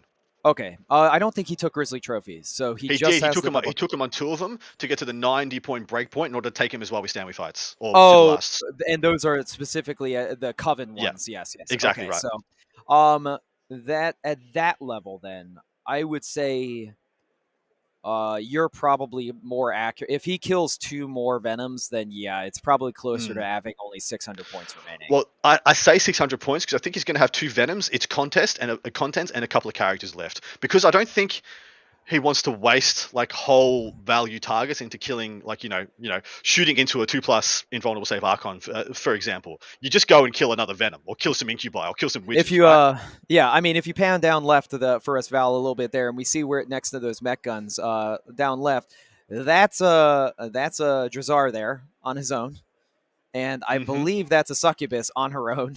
Yeah, no, And that's Lilith Hesprax and Incubi, and they're still inside that that Venom right so there. This is actually a tasty Venom. I mean, I would feel it's a you very want to tasty get that Venom. one, but Drazar's kind of just hanging in the wind there. So yeah, I'd look at the you see he used the he got Drazar's blades and put it on Jane Czar. Jane looks Czar's, like Jane Czar, yeah.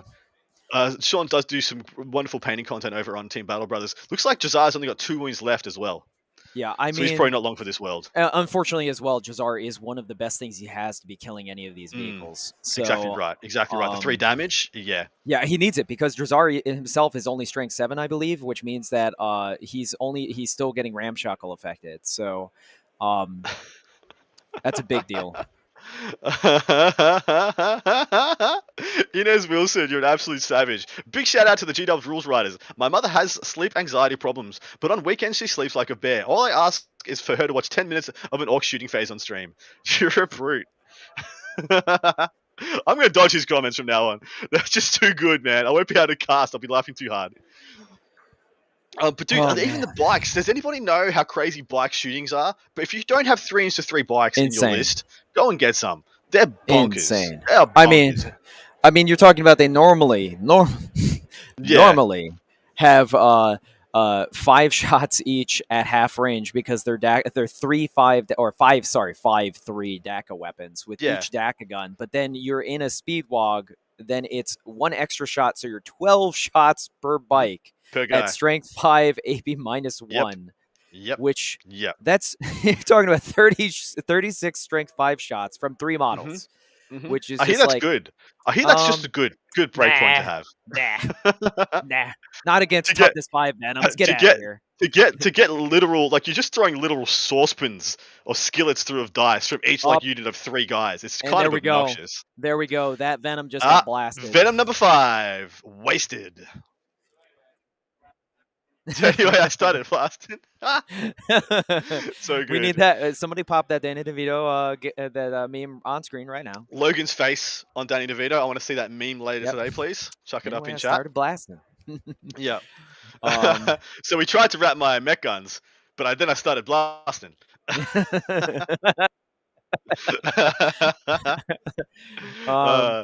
Well, the litmus test, the acid test for Sean's play, safe to say it didn't work out. Nope. Back to the drawing board. I mean, we're getting a little savage here, but it's the final game of the finals, guy. And exactly right. It went again, I have to say, even with the potential testing that he had with his list, how when they're all individual model or individual units, I feel like that's so much worse than having them in big units that he can just tag. Yeah, exactly right. Oh man, the memes are coming out as well. He says, "Call an ambulance, but not for me." Yeah, that's a good one. So I'm actually trying to think of other Eldari options. Where does Sean pivot to, knowing this did not get him the win that he worked so hard for? Essentially going 8-0 and being the highest ranked player for the vast majority of this major, and then getting what looks to be put absolutely in the bin on the bottom of turn 1. Okay, I actually don't mind haywire bikes here. The minus 6-inch range really helps against the Rucker trucks. There's still one problem with them, though. The -1 to wound aura actually helps against the DACA jets. But the problem is the WAS bomb, right? It's flyers. It's the flyers are still the biggest issue with that, because even with a -1 to wound, they're still wounding on 4s with the DACA jets. And they're just such an expensive unit, because you'll just be like, well, I just need to kill.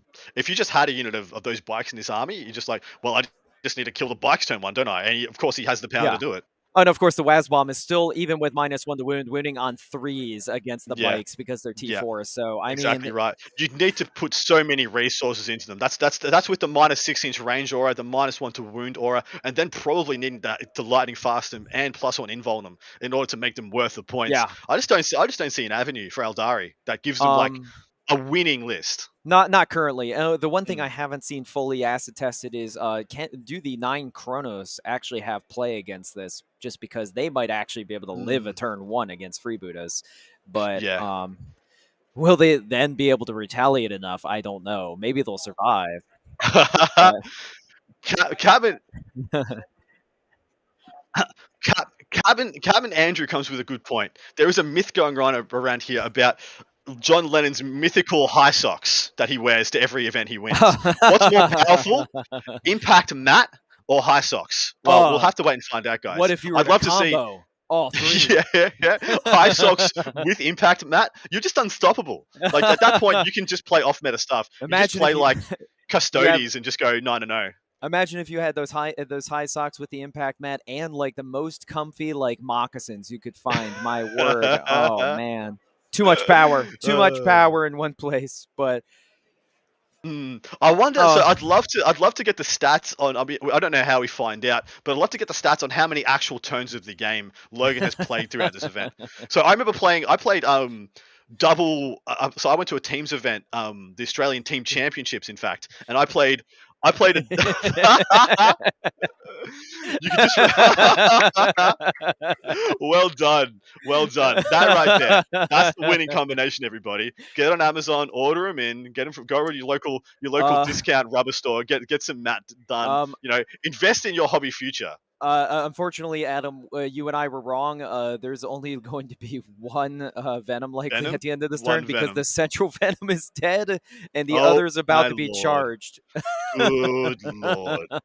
It's just insane. I mean, this is just rude. This is insubordinate and churlish. So, what's the... Got a churlish in. Well done. Cantankerous. So he's still got 2 left. So I'm on track for my 6. Still on track for my 6. Hold it together, you two. Hold it together. Stop the bleeding. Staunch the blood. I mean, I also bet for 6, so I guess I should be saying the same thing. But I mean, I'm being also realistic, which is like, absolutely awesome. Oh man! But yeah, that mat is probably worth. That mat is probably worth like 15, 20 points a game, right? Just like in pure efficiency. Just makes you more efficient. Points, dollars, or both? Because both. Either it's straight investment. Somebody call 9 of your friends. We're almost about to hit 600 viewers right now, and the fact, absolute testament to you guys at home, making this so enjoyable that we're able to maintain that many players watching this game, which is not the most interactive of experiences for those at home. But you guys are making this absolutely legendary, and we appreciate it deeply. You awesome, beautiful people. Okay, collect yourself, Adam. I am. Get yourself together. I'm gonna rejoin. My spirit and my body are gonna come back together for the last of this stream because I was in absolute delirium at the start of this one, and now through sheer exuberance of the chat, I've been revitalized. I'm gonna say something that might be considered a little rude. I actually think he would have killed less Venoms if the Orks had gone first. I do. He would have, man. Like I said, the fact that he went for that play and didn't pull it off, he literally put his whole arm on a silver platter and was like, "Here, sir, have this for your eating experience." I'm happy for him that the unit that has the Morvane's Agonizer was also witches with no escape, because imagine if they didn't have no escape and they were just there and did nothing. Just like, exactly right. I messed up. But how much does this change? So, and just saying how much made the charge there. So he had what? 2 Venoms, 2 characters, and the witches made the charge there. 3 Venoms, made the charge. Yeah. So exactly right. Those 3 Venoms, I got confirmation. Those 3 Venoms had Lilith, both 2 succubuses, Jazar, and 2 units of Incubi in them. Yeah. So that is ouch. Power. All his power hitters would have been safe, but he would have lost everything else. Yes.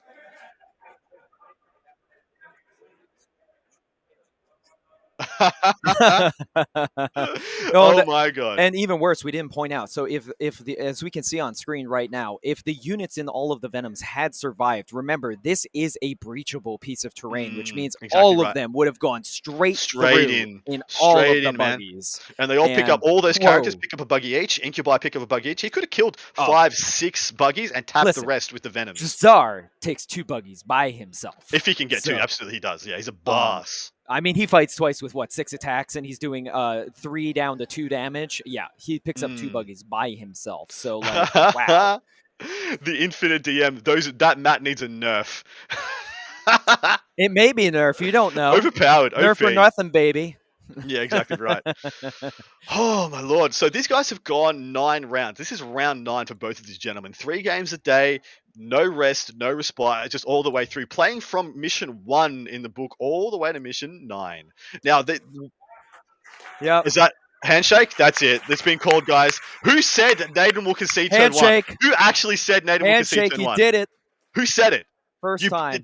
The first time. Well, I think he's actually tabled, so Well, I don't think he needed to concede. But wow. Well done to Logan. Wow. Well done to Sean, but well done to Logan. I don't think Logan's won a major before. I don't think he's won a major before. So this is a huge event in this young man's life. Why don't we pull back out to the desk? So the SoCal 2021, Logan Heath takes it all the way with his Ork Buggy list. Now, we maybe no one was surprised to see Buggies in the final, but I think he had that little bit of secret sauce, which was all of the Buggies being individual models. That's kind of that may have been the thing, and that was some wow.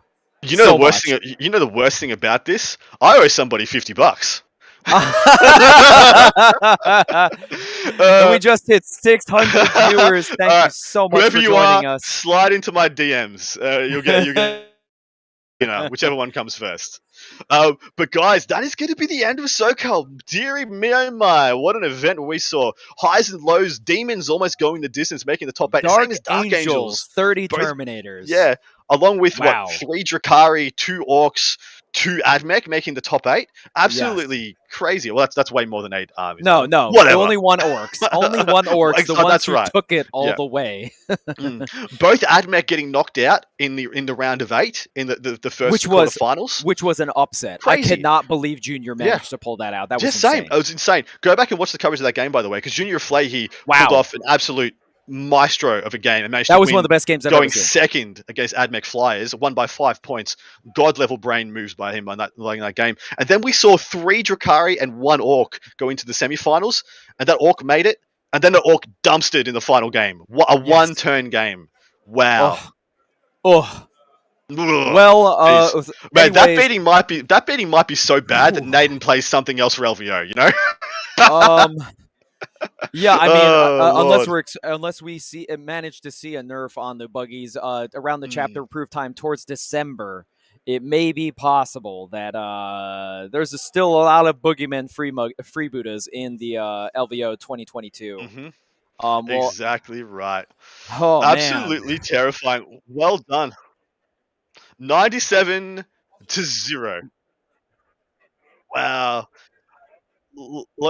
Local gentleman Logan, and I think we might get confirmation. Has he won any big events before? Because this could be an absolute brand new name re-entering our competitive lexicon. Gentleman, definitely a gentleman of note. Remember that name, Logan Heath, guys. We'll be seeing it up a lot more, I believe. Now, I'm unfortunately, there's some disparity here. He had home field advantage because he's from San Diego, and he had the mat. That's too much power. Yeah, that's 30 points a game right there. That's 30 points a game. He gets to sleep in his own bed. That's 10 points. Mat. The mat's 10 points. Yeah, legit though. Absolute amazing effort. There was 23 Drukhari players in this event, by the way. 23 of 222 players. They were the dominant faction. Over 10%. Yeah, I said, well, how is Drukhari just not going to win the whole thing? We did. We saw Drukhari get 2nd and 3rd, I think, didn't we? We did indeed. A 2nd and 3rd, and we saw that the top 4 ended up being 3 Drukhari. So they were definitely in place to take it. But unfortunately, the one major foil to that army just happened to be the other top 4 contender. And we saw how that went. So anything do you want? So word to Val. Anything you want to hang on to here? Or do you want to stick around for an interview with the man himself, or do you want to check out? We don't have the technology. All right, so stay tuned across all social media platforms for an interview with the gentleman. It'll be coming out either most likely on Facebook. It'll be an interview. Magic Cup Use Fly. Matt, what's his surname? Matt Castro will be doing an interview with Logan following this up. We're going to end this stream, guys. We're going to say good night. I'm going to hand pass it over to the wonderful Andrew Dickinger to wrap this one up for you. All right. Well, thank you so much, Adam, for joining us, of course, from long away in Australia at obscene hours for 3 days in a row. And thank you so much to everybody in the beautiful chat that we see seeing us live on Facebook, Twitch, and YouTube. Thank you so much for joining us. Congratulations to Logan Heath for taking it all the way.